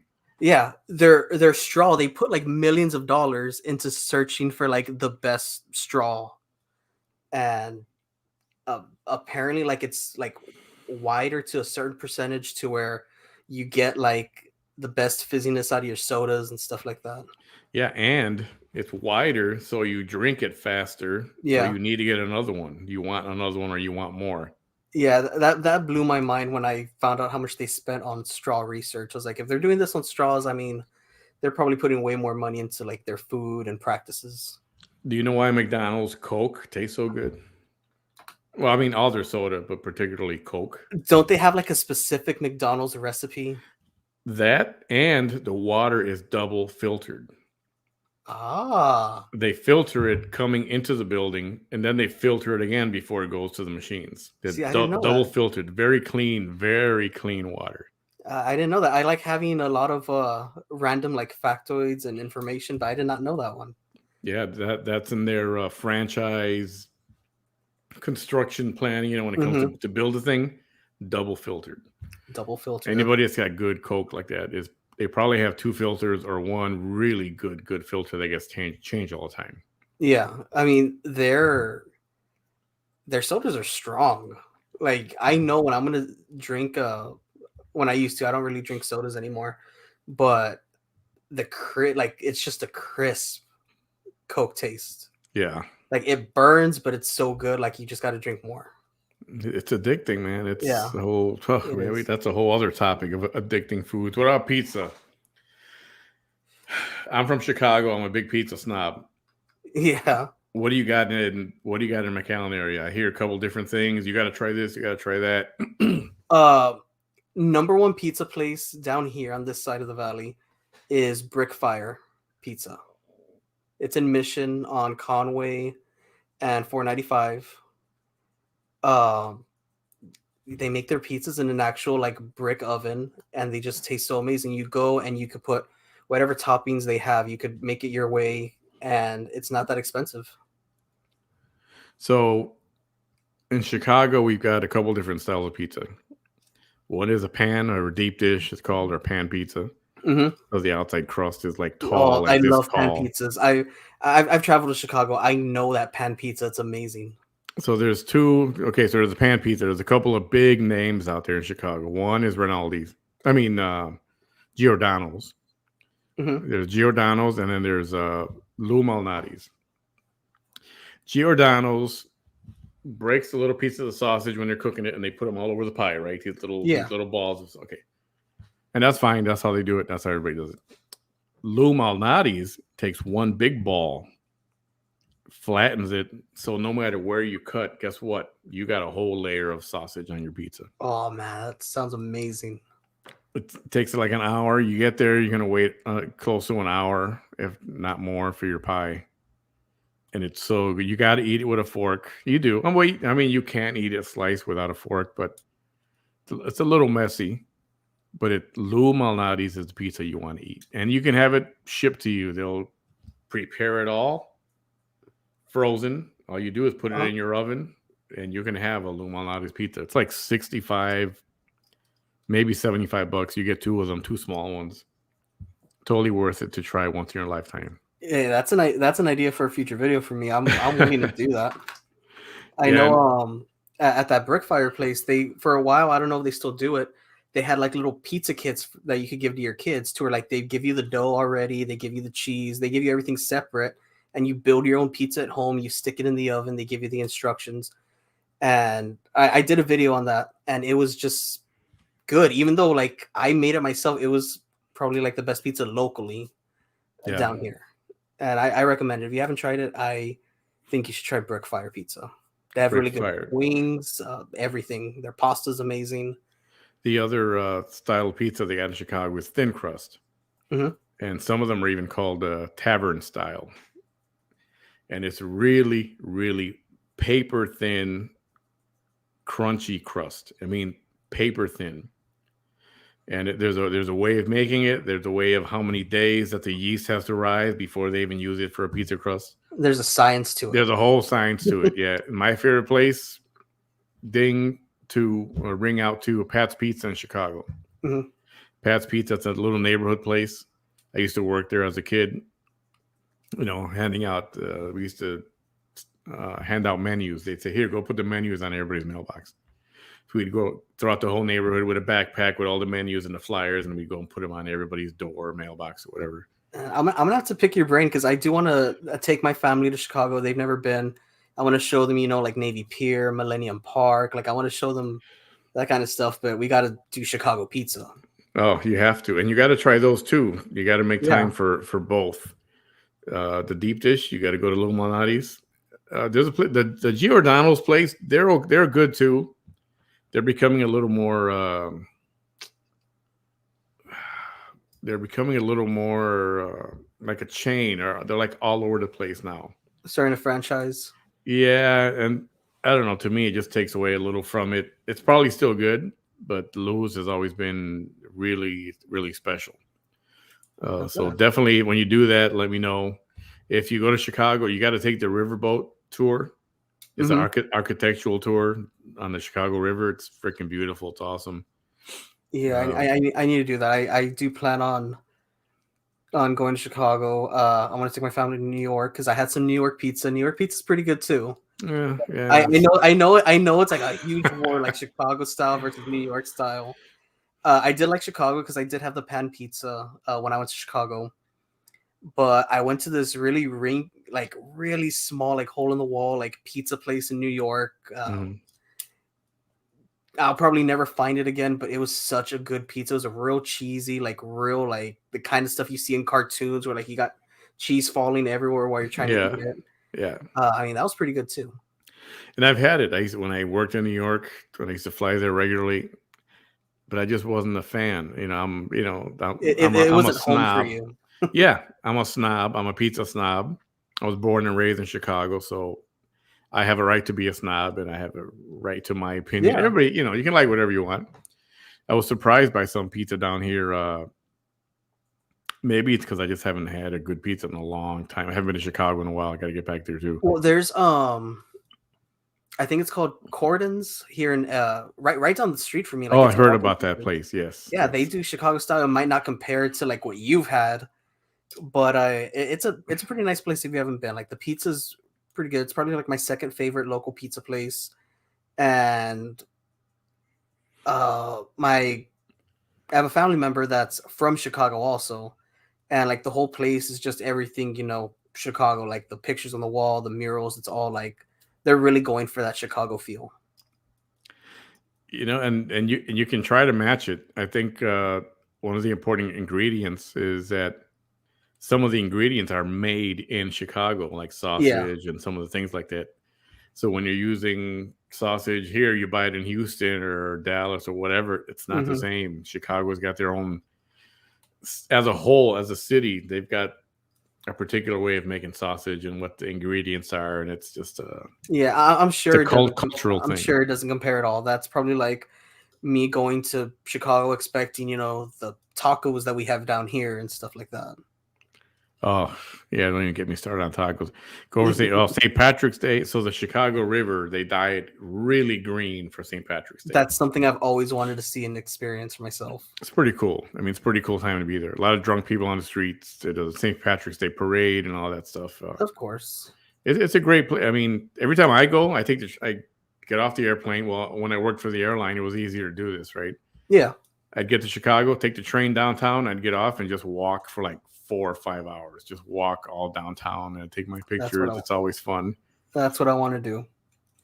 It's awesome. I love traveling. I've seen like a lot of amazing places, and I kind of just want to show that to my family, like go and have these adventures. Yeah, you got to visit the Billy Goat Tavern, Yeah, cheeseburger. Check out that place. Saturday Night Live, when it used to be funny, a long time ago, they did a skit on the Billy Goat Tavern. Look that up. I'll look That's that one up. very old school. Dan Aykroyd and John Belushi when he was still alive. Oh man, that They duo together. they used to make fun of that. If you haven't seen the Blues Brothers, check out that Yeah, I movie. love Blues Brothers. Ferris Bueller's Day Off. You got to Yeah. see The Negotiator. I mean, I can run you a whole list of movies if you want to see Chicago in them. But anyway, Yeah. yeah. Unless you got anything else, man, I appreciate the time. Yeah, man, it's fun. We gotta do it again. I'm seeing that we've been doing this for an hour and a half. It does not feel like an hour and a half. No, right? It does. It really doesn't. No, it's really enjoyable.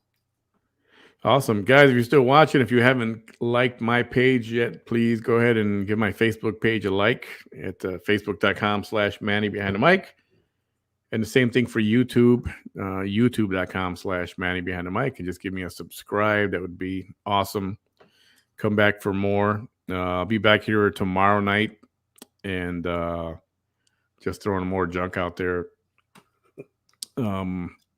Yeah, this is good. Next time, maybe I'll come on to one of your shows. Let me know when you got some time or whatever, and I'll gladly Definitely, hang out with I you need for a to little work bit. on having a better schedule because right now it's just sporadically. I'll go live without any plan or anything, and I need to set a routine down. Yeah, same here. I just don't know what like I said, I used to do 5 or 6 days in a row. I wouldn't do one on Sunday, and then that just got to be it's too much, too often. So I decided Yeah. to cut back and then work, and then so now I gotta pick a couple of 3 days to just do something regular. Yeah, it was hard with my previous job.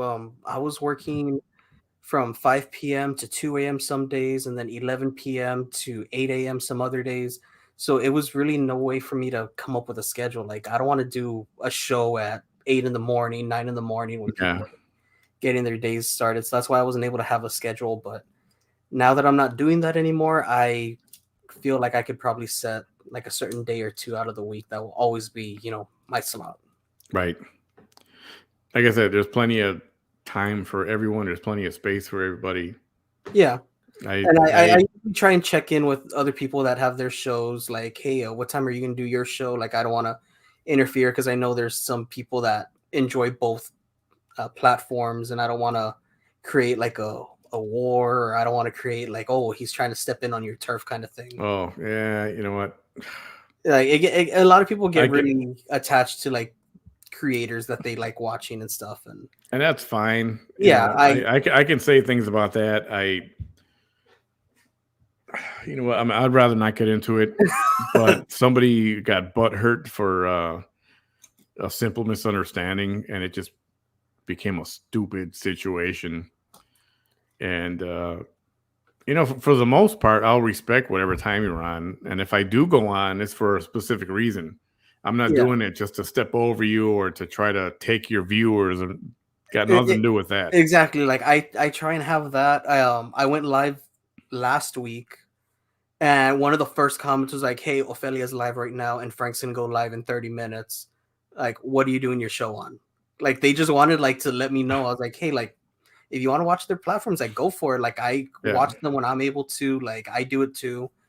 I was like, "But if you want to watch me, like, that's cool. Like, let's get our show on." yeah, So it was kind of weird just to have that.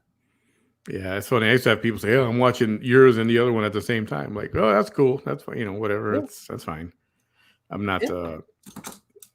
I've been a target of some hate a long time ago when I first started, and I I really don't care for getting into crap like that. Exactly, and I deal with it a lot, especially recently, to where there's people that just like to come and trash on my channel, like without really knowing what I'm talking about. Like, they'll have the whole like topic like wrong, but just because they don't like me, they're gonna go and say all these things. Um, so yeah, people do get too attached to their creators, Yeah, like they like the fan base, and I was there before. Like there was times where I liked certain creators so much, so I was like, part of their army or whatever. And since I've seen how bad it gets, like I'm like, I don't have any followers. I don't give my followers like nicknames. I don't create like a digital dimwit army or anything like that. Like, hey, you like my content, cool. Like, you're a friend. You're a friend to me now. Like, I don't Yeah, wanna if you're a fan, I'm grateful you like to watch and you want to come watch and you got suggestions even, you let me know. Yeah, I'll try to put them on and try to exactly. talk about things, and I appreciate you coming by, and I'll try to make it fun for you to come back and want to keep watching. Yeah, and I try and have a lot of audience participation. I have a phone line dedicated just to my shows, and I let anyone call in. And I had this one guy from South Dakota call in, and we were talking about like funny like pet peeves and things that your spouse does that upsets you, and he turned it into like a whole political like conversation, a religion Oh thing. boy. And I was like, okay, it's getting kind of touchy, but you called in and you want to know my opinion on this, so I'm just gonna say it, and then we're gonna move on, kind of thing. Yeah. Yeah, like I said, there's plenty of room for whatever and whoever at whatever time. I used to, when I was with that other program page I was on, Yeah, we used to have late night shows that would run into 3 or 4 o'clock in the I morning. would see that. I would work nights, so I would be like scrolling, and I would see that y'all were live, having like really Wow. like really like off topic conversations. Like, hey, this is pretty. Like, this is entertaining. Like, I like this. And it was, and I might do one of those once a week again, but for what that page was trying to be, and then we kind of started leaning towards becoming a, not that it's a bad thing, a Frank Marr kind of page, Ophelia page, a Vanessa page. And oh man, yeah, Linda remembers. It was, some of these were, man. I think I was in the chat of one or two of those, uh, using my my personal one, like with my name, not using like my brand account or whatever you want to call it. Oh And man. yeah, like you mentioned, you tried that like local drama or whatever you want to call it. I tried that for like a day or two on my Facebook, and it was tiring. It was exhausting. I was like, I don't want to do this. Like, it works. It brings views. It gets you Yeah. so many followers, but at some point, like, I wasn't happy with it. So I went to like just posting, my inner dialogue, just posting and putting like pictures that I draw. Like, I'm not an artist or anything, but I'll just draw like random like little sketches. Oh And man. I'm a lot happier with that. I'm not getting the likes. I'm not getting the followers that I used to get. Yeah. But Yeah. I'm happier doing it. Yeah, I mean, I'm okay with it too, but at that particular time for what that page was trying to be, and then we just started going off on a different direction, and it was like, I don't like where this is going.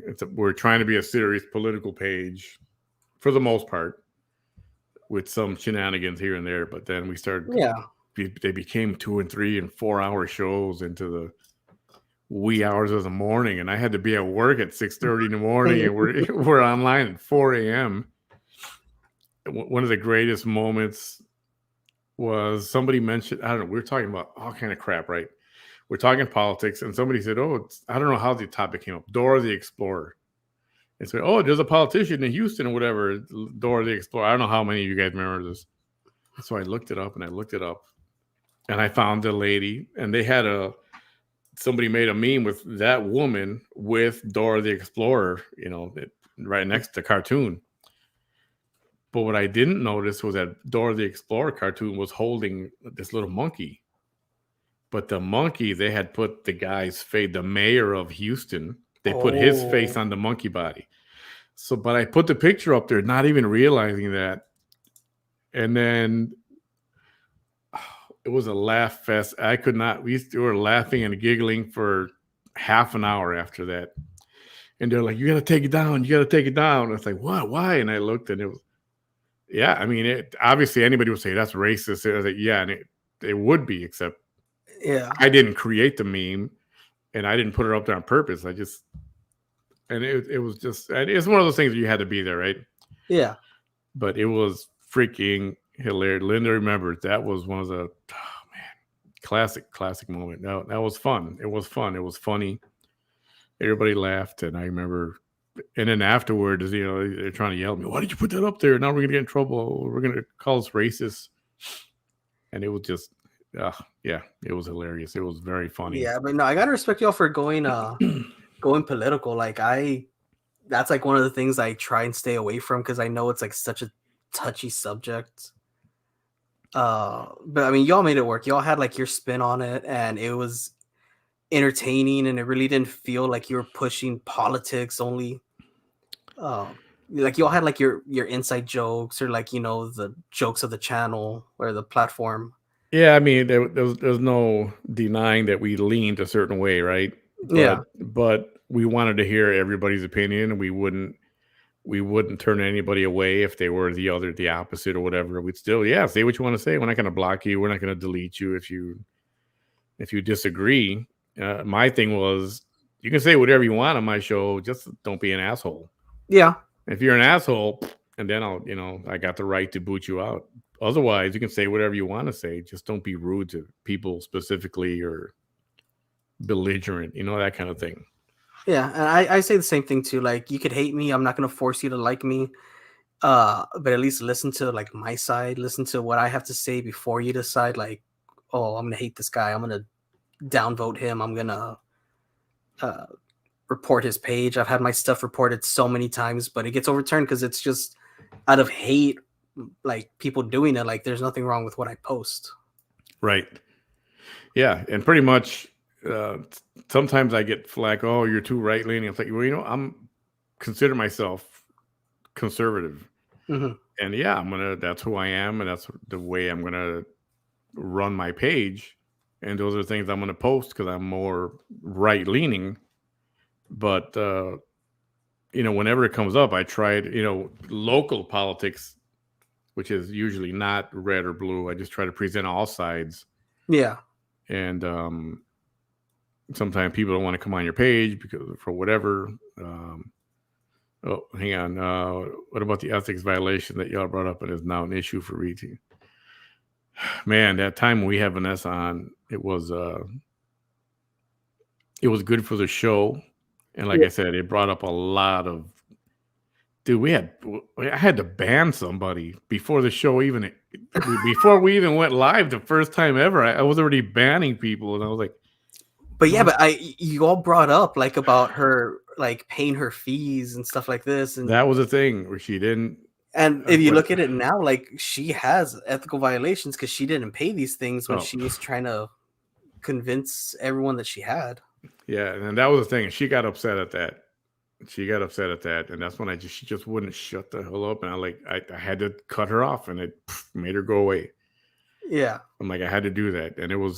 And before that, right before that aired, I was at the airport flying home, and she was calling me there and just calling and calling and calling. And I was like, why am I going to answer this call? Am I going to answer this? And I answered it, and it was a huge mistake. And it just, and the amount of heat we got for that. Yeah. From both, people that support her and people that hate her. We got heat from both sides. I've been there. I'm still there to where I'm still getting people digging through like old tweets, old posts. I liked on Twitter, I liked a friend of mine's photo. It was just a photo of her. Like, it wasn't anything bad. I just liked it. Yeah. And then I had someone like screenshot and back, how do I feel that you liked another girl's photo? And I was like, she'd be okay with it. Like, we all went to school together. I went to elementary school with this girl. Like, It's not a thing. Like, they're trying to find a reason to make me seem like a bad guy. And I'm not like a good guy. I'm not like a bad guy. I'm just a person. Yeah. But they went in like digging, like looking for anything. I think someone even found my Reddit account to where like I don't even post anything like personal about me, but somehow they found my Reddit name and were looking at like all the memes I post and like the funny comments I make on stuff.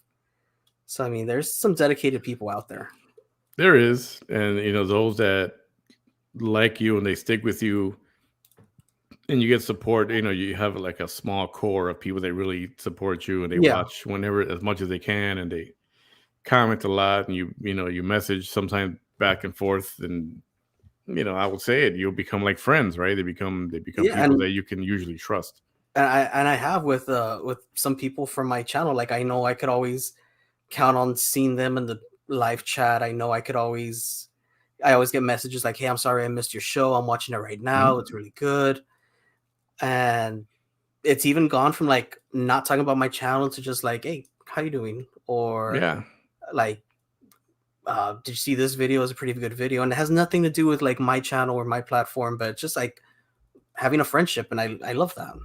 it is, and I have that with quite a few people on mine that we talk all the time, not necessarily about the show or a show or whatever. It's just, did you see this? Did you hear that? Whether it's COVID, whether it's Yeah, politics, or how you're feeling, and that's awesome.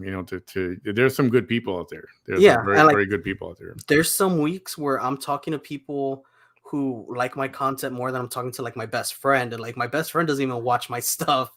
Um, but he still supports me and everything. But like you built these bonds with these people, and like I don't want to let these people down. Like they like my stuff. I want to keep going. I want to give them like what they enjoy. Yeah. Dina, thank you so much. Yeah. There's some people we got that I still am in touch with from those times back then when Hmm. I started my new page. They came along and then they watched and support. Thank you, Dina, for that. Loving your orange sunflower, Shonda. I received threats in the mail. No way.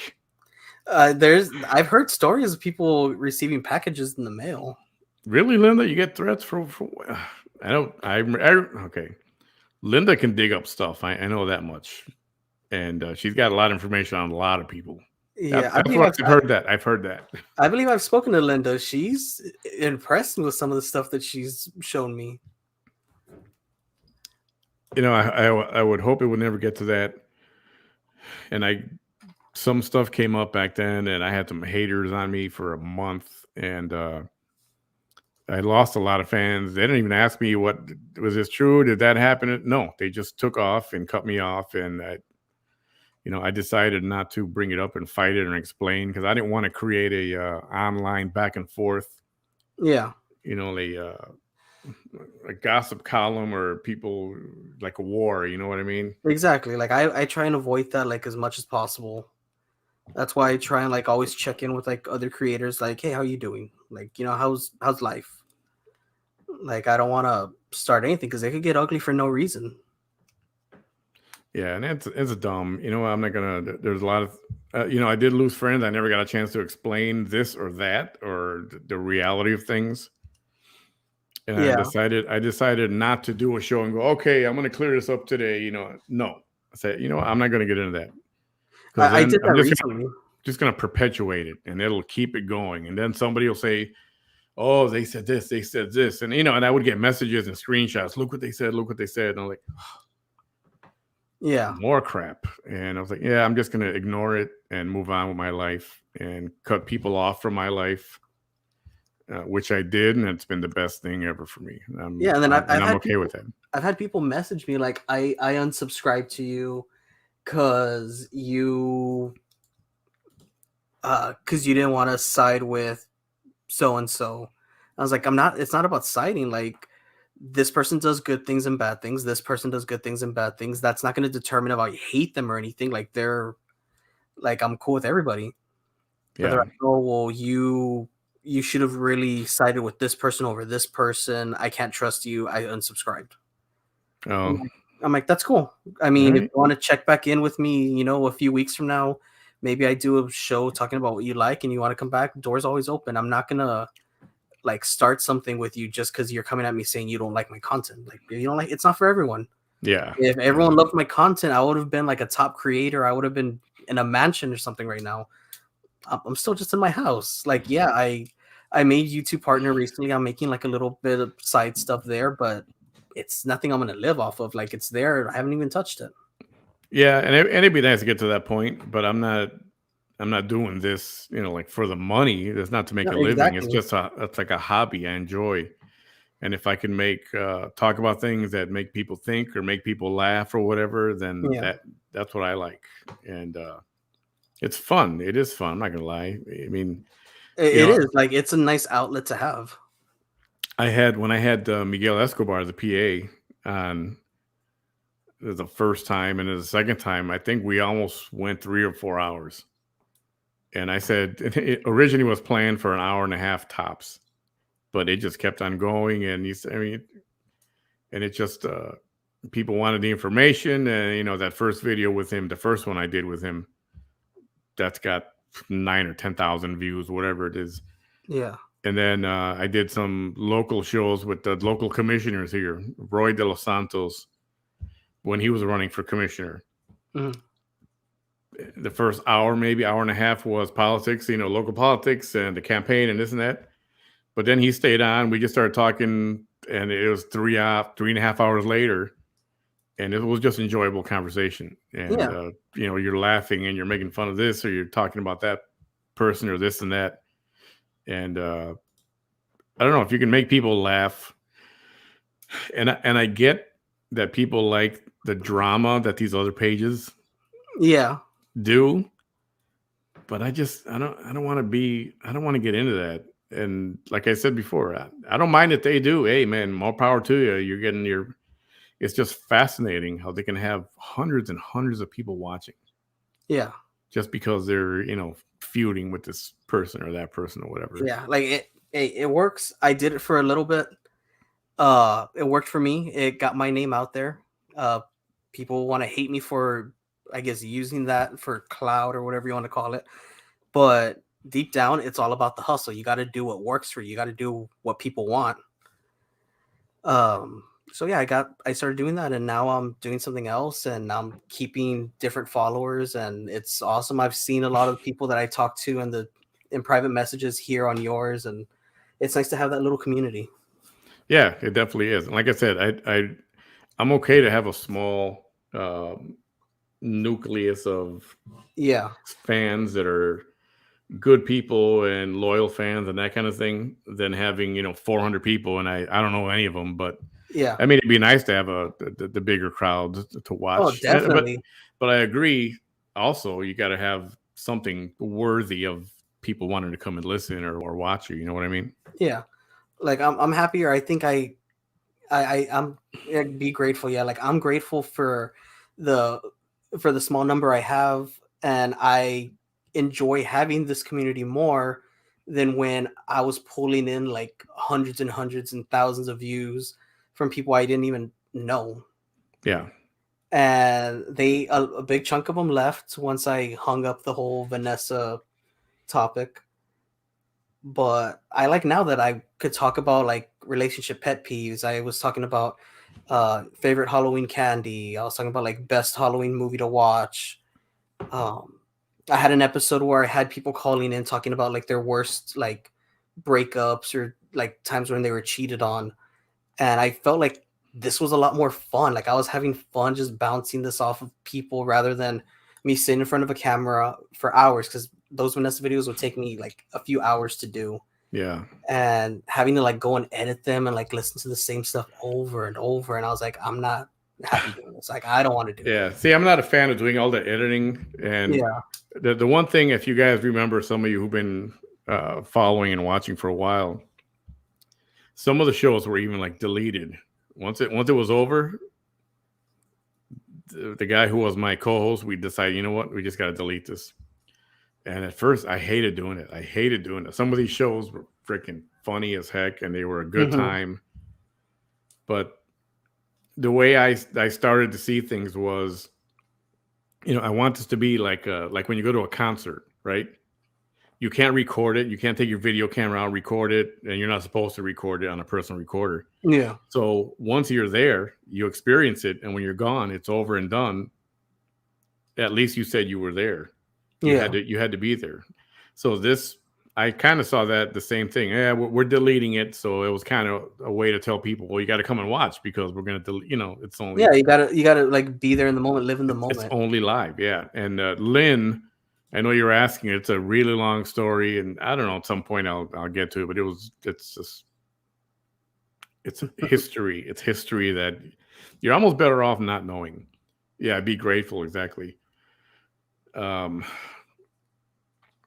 but yeah, it's and then to be on every single day, that gets a little tough too, because then you have to have people don't want to hear the same thing over and over and Yeah. over and over again. So I've been kind of messing around with having a couple of different co-hosts here and there.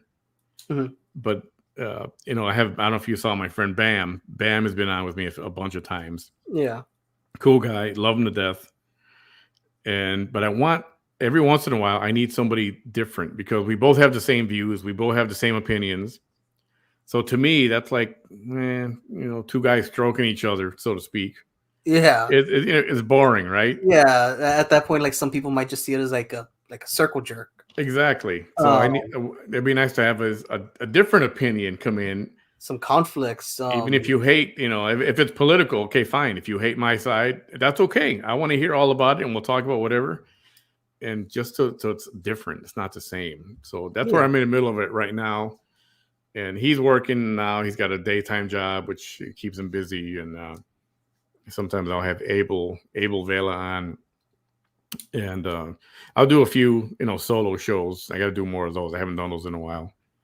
Most of mine are solo, and it does get hard. I want to bring a guest. I want to bring my fiance to give us just for a different view on things because she sees things differently than I do, and it kind of worries me. Like a lot of people come after me. I don't want people going after her. Right. So I have to find a guest that would be okay with that would kind of feed off of that mob mentality that sometimes I have to deal with. Yeah, I get it. Yeah, Linda, some of it's so juvenile and ridiculous, but other things cross over to the realm of criminal, all because of facts and personal opinions about issues. Yeah, that's very, very, very true. Oh, man. Hey, Roy. There's Roy right there. That's a good guy. Yeah, we went on, and I can't remember what we talked about. It was local. Okay, so we talked about, what can you talk about every day? When you talk about the same thing every day and the same issues every day, I think that gets boring, and I wouldn't want to do that all the time. And there are people who do that, and it works for them, I suppose, or not. Yeah, That's fine for them, but I don't want to do that. Even big picture, there's a lot of YouTubers that do a daily show. I'm a big fan of the show called Good Mythical Morning. They've had, I think they're at 2,600 episodes, and they post one every single day. Every day. I don't of course they make millions of dollars doing it. They're huge creators, but I can't do it. I'm kind of burnt out after once or even twice a week. I like spending time with the family. I like going to work. I like doing my side stuff. I play games. I do a lot of writing. I do short stories and stuff. Yeah. I like having enough time to do everything. I don't want to just dedicate this YouTube channel or and stuff like that. I even took a break recently. I took 2 weeks off to where I wasn't doing any YouTube videos. I wasn't doing anything on my platforms.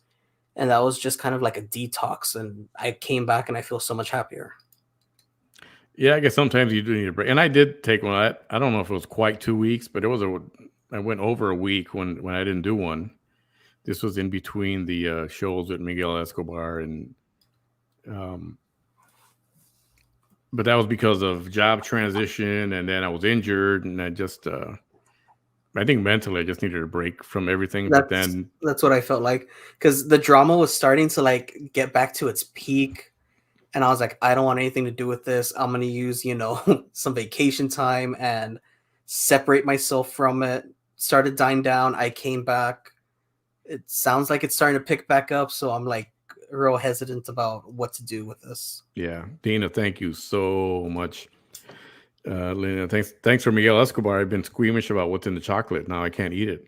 Oh, is that the bug parts? Oh, yeah, all kind of parts. And yeah, it's not just natural things in chocolate. No, stuff falls into the vat. And then we talked about, what did we talk about? We talked about how they flavor iced tea, raspberry tea and stuff like that. And it's rodent droppings that are used to flavor things and stuff like that. The flavor of vanilla comes from I forgot what gland it's from. Vanilla. Is that the anal? That's the anal gland. Yeah, isn't it? It's anal glands from some kind of rodent. Like a beaver or something. Yeah, like a beaver.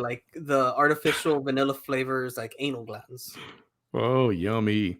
Great hours of talk. Yeah, I'm trying to. I don't want to do boring stuff. That's why I don't go on so frequently lately Hmm. because I want to do something or talk to people that, somebody mentioned a paranormal show we did. I hope I didn't skip over it. Nadia mentioned it. I did a ghost show one time, paranormal night or something like that. Oh, that's awesome. And that was interesting. And it was. I told stories and then, I think I had an episode like that too, where everyone was chiming in on like their favorite like local folklore right. story and stuff like that. What I wanted to have on that was kind of like what you have now is somebody come on live with me and tell your ghost story or something. Yeah. But nobody wants to come on live, right, on video. So I, I'm I've gonna have I've to set noticed up that this like phone it's thing. hard. Even just phone. Like I say, like you call in, you could be anonymous. I won't show any image or anything. I don't know Mhm. who you are. I don't know who's calling. And even that like gets me like very few calls, like maybe three, maybe four if I'm lucky. But they'll be texting like because you could also text to this line. They'll be like texting their story, so I'm there reading their text, and Yeah, I guess it's not for everyone to be on a platform. yeah, and that's fine. I get it. So people don't want to be on video for whatever their reason. There are some people that hide their identity Yeah, mainly on YouTube because of where they work or whatever the case might be, and that's fine. So they can't be compromised and show their face because then everybody will know, who they are, that kind of thing. Um, so it's like, I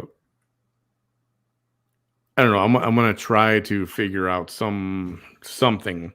I don't want it to be politics all the time because that gets mhm. boring as well.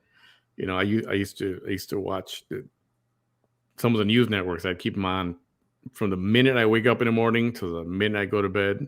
Some kind of news is on the TV. Yeah, that's how But I was too.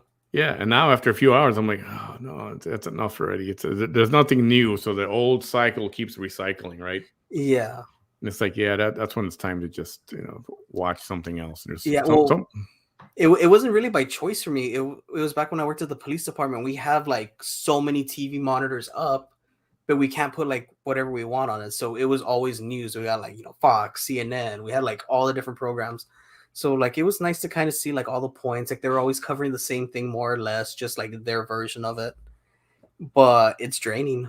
Like trying to like keep up, trying to see like how things are being spun. Yeah, but see, and at the same time, there's only so many days or hours you can spend telling everybody how you think Joe Biden is a joke. Yeah, And there's only so much of that you can do when even you start to get tired and bored of talking about it. It's like, saying the same joke and yeah, bringing up just the same thing. Oh, yeah, the same and thing that happened. Falling on the stairs, the Air Force One. Like, yeah, and he's an easy target. yeah, He's an easy target. That's why they don't want him talking. But it does get tiring. It's like, yeah, I don't want to talk about this anymore. And so when certain things happen, this big manhunt, that's news. That's something kind of yeah, to distract or whatever's going on in sports or the COVID or all that kind of stuff. There's local politics. There's other people here who take care of that already, and I don't want to keep beating a dead horse. So it's like, yeah, yeah. I'll, And I was kind of iffy because I wanted to get into local politics for a while. Like, I saw how it was working out for the other channel you were on, and I was like, how could I put my own spin on this? Like, I'm into like marketing, PR. I was looking mhm. at all the like the posters and stuff that everyone was using, like their political advertisements. Oh yeah, And I was like, I could break these down, like, and say like how off they are from their mark. And I was like, yeah. Like which ones are effective, which ones are not effective, yeah, and like which which ones are one? typical or whatever. Yeah, like the basic, in a suit, cross arm like this that everyone does. There were some real creative ones to where I was like, I want to vote for that person just because of their thing. Like it looks that good. You know what my pet peeve is? These But politicians or running for office or whatever that they use a photograph that's 10 years old yeah, that they don't even look like that, or the ladies are really overly touched up, or you can tell it's from she just got out of high school and they took that photograph. yeah, It's like, I you could tell. there's this one, I can't remember her name, but she didn't even put her image on it. It was just her name, and her signs like along the busy roads had lights. So like that was always like drawing my attention. I was like, I've never seen anyone like put money into like install like LED lights on their signs. I was And like, without her photograph. without her photograph, just the name, just like her platform, and it worked. I want to say it was Debbie something. Like I remember like just seeing the name Debbie lit up, and I was like, "That's new. That's different." But then there's some that you could see that like, oh, they did that in Microsoft Word. Like Oh yeah, they asked their grandson to like just do something fancy on the computer for them. Right. Yeah, I don't know. Maybe I'll do that next time. If you're running for office, there's a way to do things, and I know not everybody's. It's not in their budget to pay a little bit more to have somebody do it nicely or a good job. Yeah. I leave this comment up here, and Sean, I don't know if you want me to talk about it or not, but there's some substance to what she's saying here. I didn't really believe too much in paranormal activity until recently. I'm still a doubter, but some things can't be explained. Now, something happened there, which I happen to be kind of involved in, but I won't tell the story if you don't want. She said, go ahead. Let's see. It was a regular dark chocolate. Let's see. Linda Lou, how crazy is it? I know the guy that I know. She put that thing up. The guy who threw the Molotov cocktail into the party headquarters in Austin. Sean, Linda's like, I know who that guy is. Its name, I forget whatever his name is. And I was like, no way. It's like that really hits home. Yeah. So the thing with Shonda, she messaged me this was last week, maybe a couple of weeks ago. And she had this dream. She had to tell me about it. And so finally I got around to calling her. I was like, let's see. Not that I was thinking anything was kind of, Shonda's cool people, legit. And I know she had to tell me something she did for a reason. So she tells me that a woman came to her dream and was telling her, like, you got to tell him to check on his health, to take care of himself. He's not taking care of himself. But she wasn't saying who. And the woman kept saying, you got to tell him to take care of himself. He's not taking care of his health. And then I happened to walk into the room, and the lady pointed at me saying, that's him. He's coming in right now. Well, it turns out this woman was my mother. And I've never shown her a picture of my mother before. We never talked about my mother before. It's like, why would my mother be in her dream? So then I showed her a photograph, and she's like, yep, that's her. Different weight or whatever. I don't know what era my mom appeared in her dream, in that dream of Shonda's, but she says, that's her. That's it. That's her. It's like, holy crap. Yeah, like, how do you explain that thing? Exactly. I have my own experiences, but I think I'm going to save it for one of my lives when I talk about paranormal experiences. But I've had one, and ever since then, I'm a believer. I never was before. I thought it was like something people would do for like attention or to get their name out there. But I have a moment like it chills me just thinking about it, and I don't think I could be convinced that I didn't experience this. So yeah, that'll come like probably my next episode. Yeah, you know what? My next one might be some kind of paranormal show or something. Yeah, I don't even think I told my fiance about this, to be honest. Oh wow! But you got me thinking. Oh, and then okay, so people in my family are asking me, well, do you know her? How long have you been friends with her? I'm like, I've known her since when that other page was up, and that's where she became a fan. I think around the time we had Vanessa on, and then but personally, we never met. I didn't know where she lived. She's in another state, as it turns out. She's in Pennsylvania. Oh wow, Sean, I hope you don't mind me saying that. She's in Pennsylvania. And so it's not like we're buddies next door or we're neighbors or anything like that. So she had no reason to know what my mom is like or who she is or anything like that. And then she says, oh yeah, and your mom had all these little kids around her, all these little kids, almost like a daycare. And it wasn't necessarily bothering her. They were just all around her. And that's when I told her, oh, man, I said, my mom was a midwife. You know how many babies she helped birth? My mom would tell me thousands in her career. Wow. And that was freaking creepy, man. That was creepy. And I didn't know what to make about that. I'm at a loss. So once that happened, I made it a point to go to the doctor, get updated on my diabetes situation, all that. And it turns out everything was out of whack. Meds weren't Wow. working. My A1C skyrocketed 5 points, and everything was way off. So I got everything back on track now, and it's like, I'm like speechless about that. You know what I mean? Yeah, at that point, with all that, you really can't write it off as a coincidence. Hell no. Like, that's Hell just no. too many things falling in place there.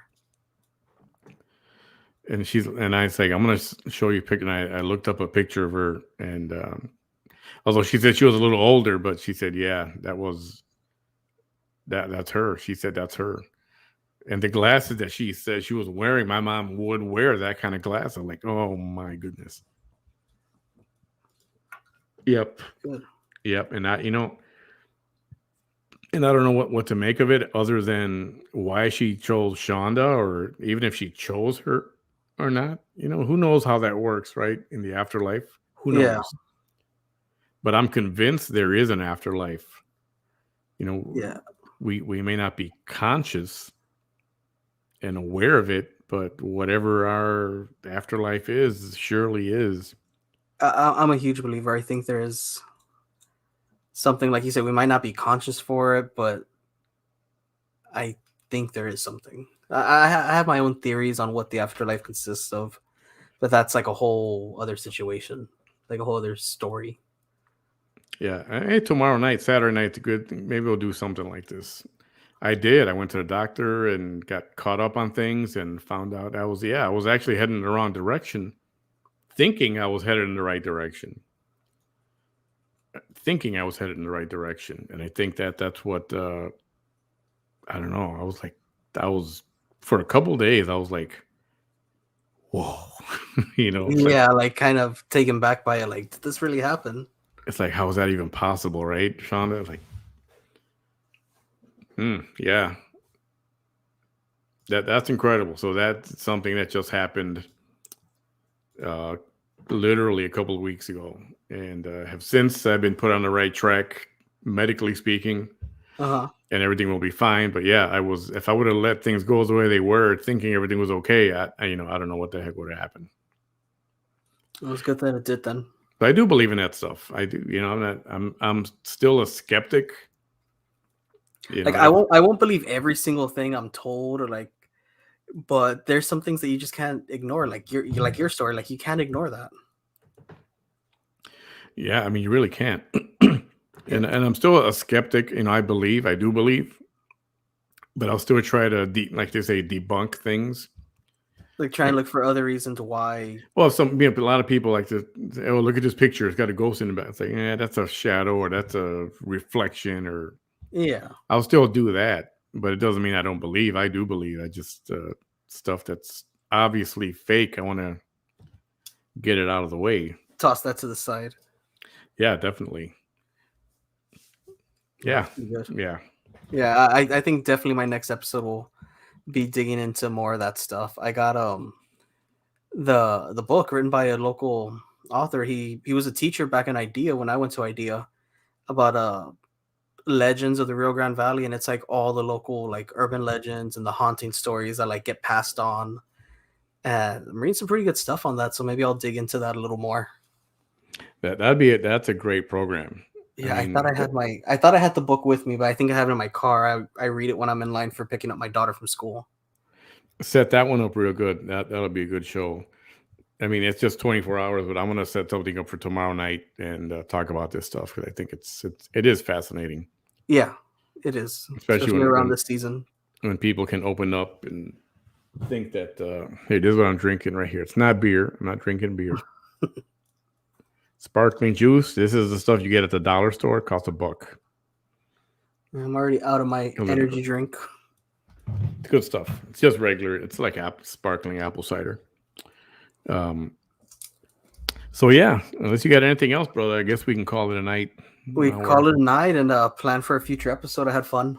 Yeah, definitely. I think I know some people have been calling for and I wanted to do it too. Is a somebody wanted to do a pajama party kind of thing, or it's like a slumber party and go from 11 or midnight till Oh, whatever. Just talk. I Oh am, man, I'm down for that. every time we I'm talk wearing the about. digital dimwit pajamas that I made All just right, with my own stuff, so I'm good for that. every time we get into like talking movies or actors, and that just goes on and on. Oh, Oh yeah, like the what do you call that? The 7 degrees of 7 degrees of Kevin Bacon. yeah, and that happens, and you can do that for hours and just talk about movies. And there's a lot of young people who watch who really don't know about some great older movies that existed a long time ago. Oh man, invite me for that one. Yeah, That was like the beginning of my channel. It was just about movies. I like doing like movie trivia and making connections, comparing movies and stuff like that. yeah. I mean, there's some movies that people didn't know nothing about, or actors that are popular now that they had no idea. Hey, Rose, I asked a card reader from Facebook a question about my husband regarding his mother that was mad at him at the time. Well, he told me that he was the tall man that passed away from cancer. And that when he came to me in my dream and I felt him sit on the bed, whoa, that it was my dad. And to forgive him because he wasn't able to say goodbye, but that he was happy and was in no more pain. Oh man. Wow, that's heavy. Whoa. Yeah, for real. Yeah. I went to Louisiana recently. I was in New Orleans a few Oh, months nice. ago. And somebody goes, yeah, I went with somebody, and she said, I want to pay for a reading. Somebody read your palm or the cards or whatever, and did that. And the lady looked at my palm and started telling me, kind of general stuff, right? Yeah, like cold reading. But then she said, "Oh, your birthday's on a holiday," which it is. I was like, "How the hell would she freaking know that?" And I said, "How do you know that?" And she goes, "Oh, from that line right there and right there." So, I mean, to this day, I still look at it and I'm like, "What line? Like, what is she What seeing the that hell is she? I'm What?" not? It's like, how could she have possibly known that? And I would love to do that. I know there's some people down here that claim to do it, but in New Orleans, like I would trust that so much more.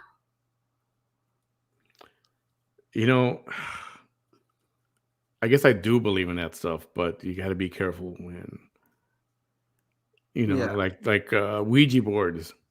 I'll never touch one. I've never touched one. I don't want one in my house. I'll never have one in my house. That kind of thing. Oh, I've been trying. I've been wanting to get one, but Don't do it, bro. the fiance won't even let me like joke around about them or Don't anything do like it. that. It's the same thing when you're trying to record. You know what an EVP is? Yeah, EVPs. Electronic voice phenomenon. When you're trying to record, you're trying to talk to the spirits and get a response.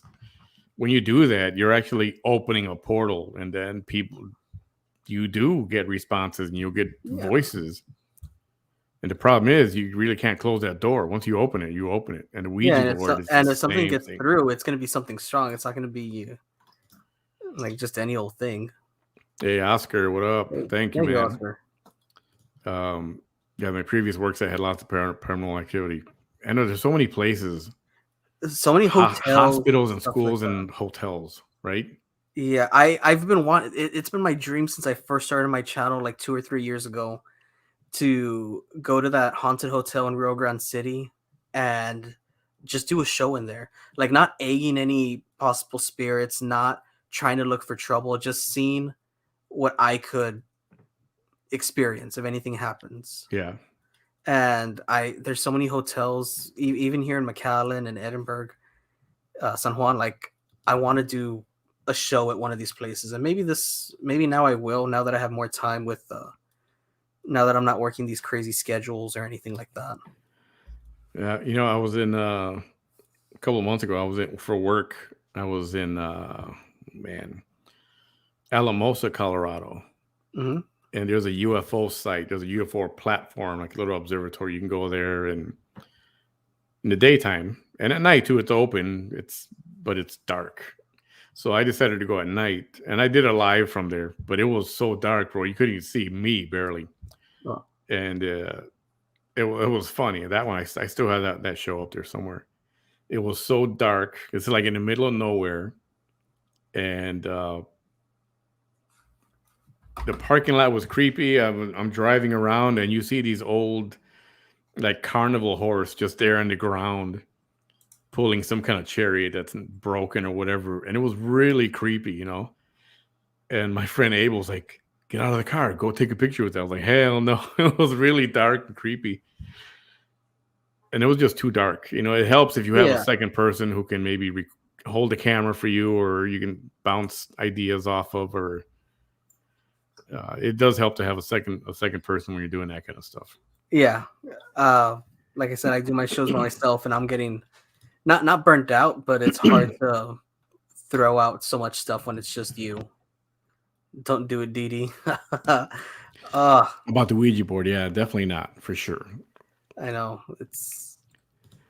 Please do not get that Ouija board. It's not a game. It gets real and out of control. Yeah. Yeah. What's that movie that's out? Ouija. I forget. There's more to the title, but I just told. There's a few. I think it's already a trilogy at this point. That movie series. Yes, that's right. Based on it, I think it's like mirrors. No joke. Why it was Ouija board is mirrors. Yeah, that's true. Mirrors are a portal or something like that too. Yeah, they could easily be used as portals. And Abel, my buddy Abel Vela. Awesome. I was very surprised when he told me. Yeah, I can imagine. That's whoa. That's like you know, I got creeped out when my mom passed away. She was at the hospital. You know, it was a few days before she had, maybe a couple of weeks at the most, at the hospital. And I come to visit her, and she tells me, "Oh, mijo, Doña Clementina was here." Yeah, she said hi. I'm like, and then in my head, I'm thinking, she passed away like 10 years ago. Like, and I try to tell her, "No, she's dead. Remember, she passed." She goes, "No, she was here with so and so and so and so, and they were here. You know, they were ready to help me." I was like, and that's when I knew. I heard that before. That happens. Yeah, I've heard that. Like, once you're near the end, the veil between the afterlife and this is very thin, and it's easier for you to experience things like that. And that's when I knew she started. That's not a good sign usually. Yeah. I was a night janitor at Van E. Cook Children's Hospital in McAllen. Nurses warned me not to get spooked if I see it or hear something. How do you not get spooked? You can't help it. Even if you're warned, you can't help it, right?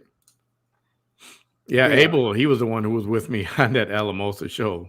And he's telling me, "Oh, go take a picture by the horse." I'm like, It was like, it was funny. Yeah, that was hilarious that night. I wish it was more visible.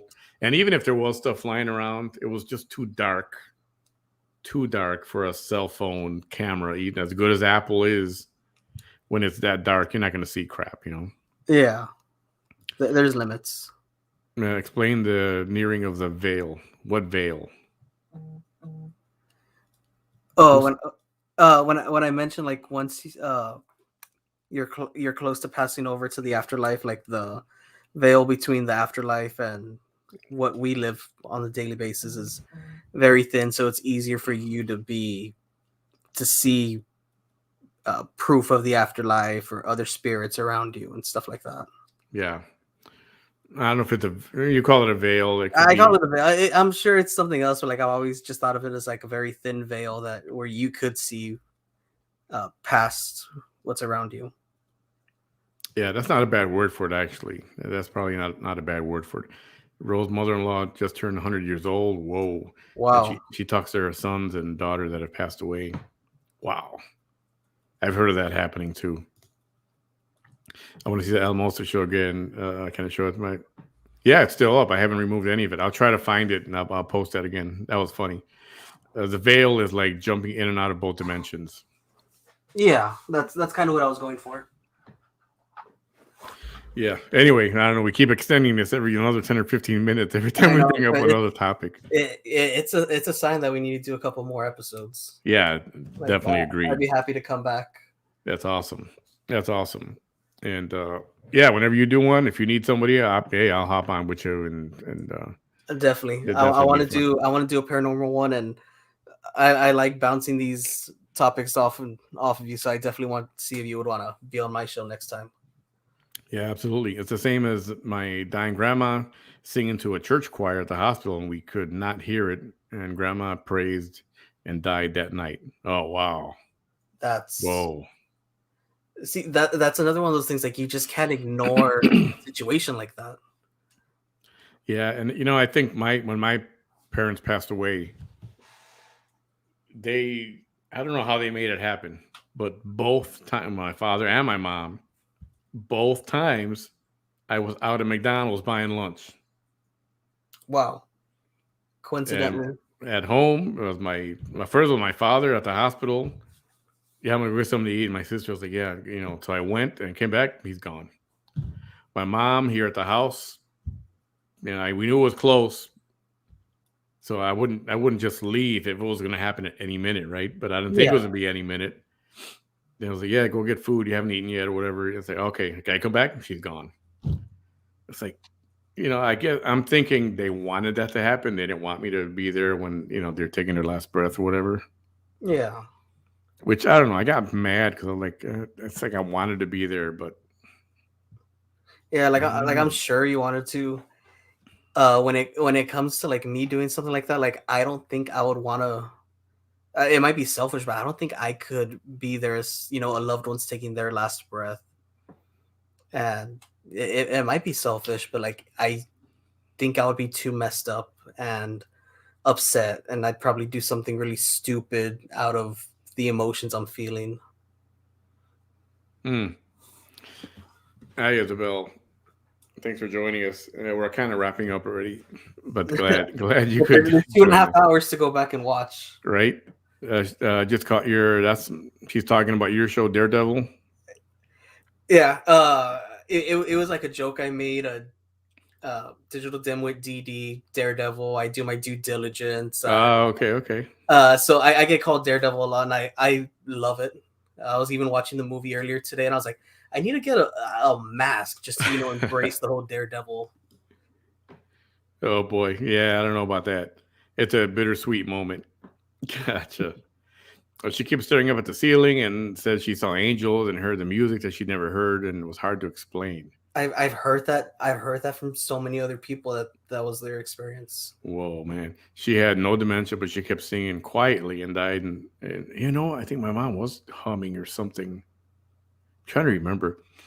And 3 or 4 hours after that we left for the night, she knew and told me she loved me. God, she loved me. God, the first time ever. Yeah, You like know, you know you what hear was what was that? like we've been wrapping up for 45 minutes. I know, right? But you hear that like that when it's their time, like somehow they know. So they start with the goodbyes, they start with the final Yeah, messages. yeah. You're right. I totally believe that. You know what was hard though? At least when my mom passed, once she was really close, it was that same day when I took her off Hmm. to McDonald's. She had lost her sight. Like the sight was gone. She couldn't even. She didn't know who I was, and then she didn't know who I was. Oh wow. Even talking to her, she didn't know who I was, and I was like, oh man, that was rough. That has to be That rough. was rough. But it was kind of we're talking to the hospice people, and they're like, yeah, this is the kind of what the things you're gonna expect. Don't feel bad, offended because she doesn't recognize you. It's Yeah. just a process. Yeah, like they probably go through it so many times.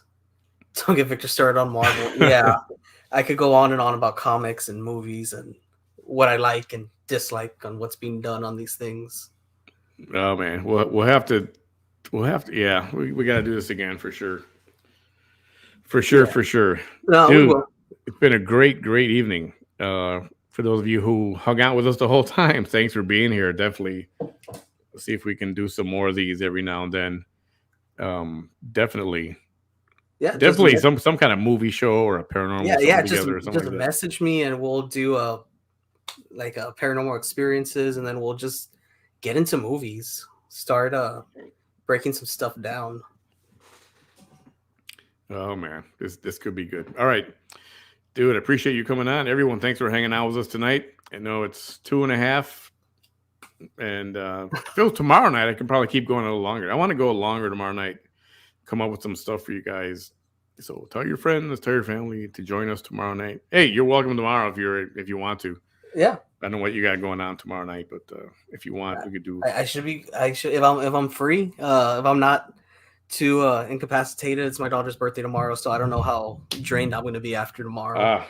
Good but, point. And of course, family comes first. I'm real big on that. So yeah, definitely. But hey, if everything's all good, I'll be here tomorrow. Awesome. Everybody, thanks for hanging out with us.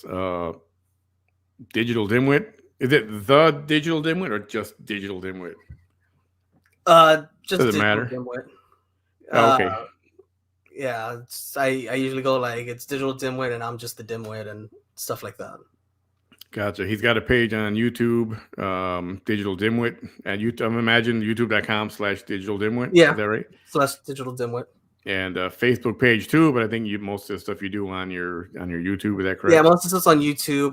Facebook's just a way for me to communicate with people, post, like I said, my thoughts, my memes, just a way to talk one-on-one with people.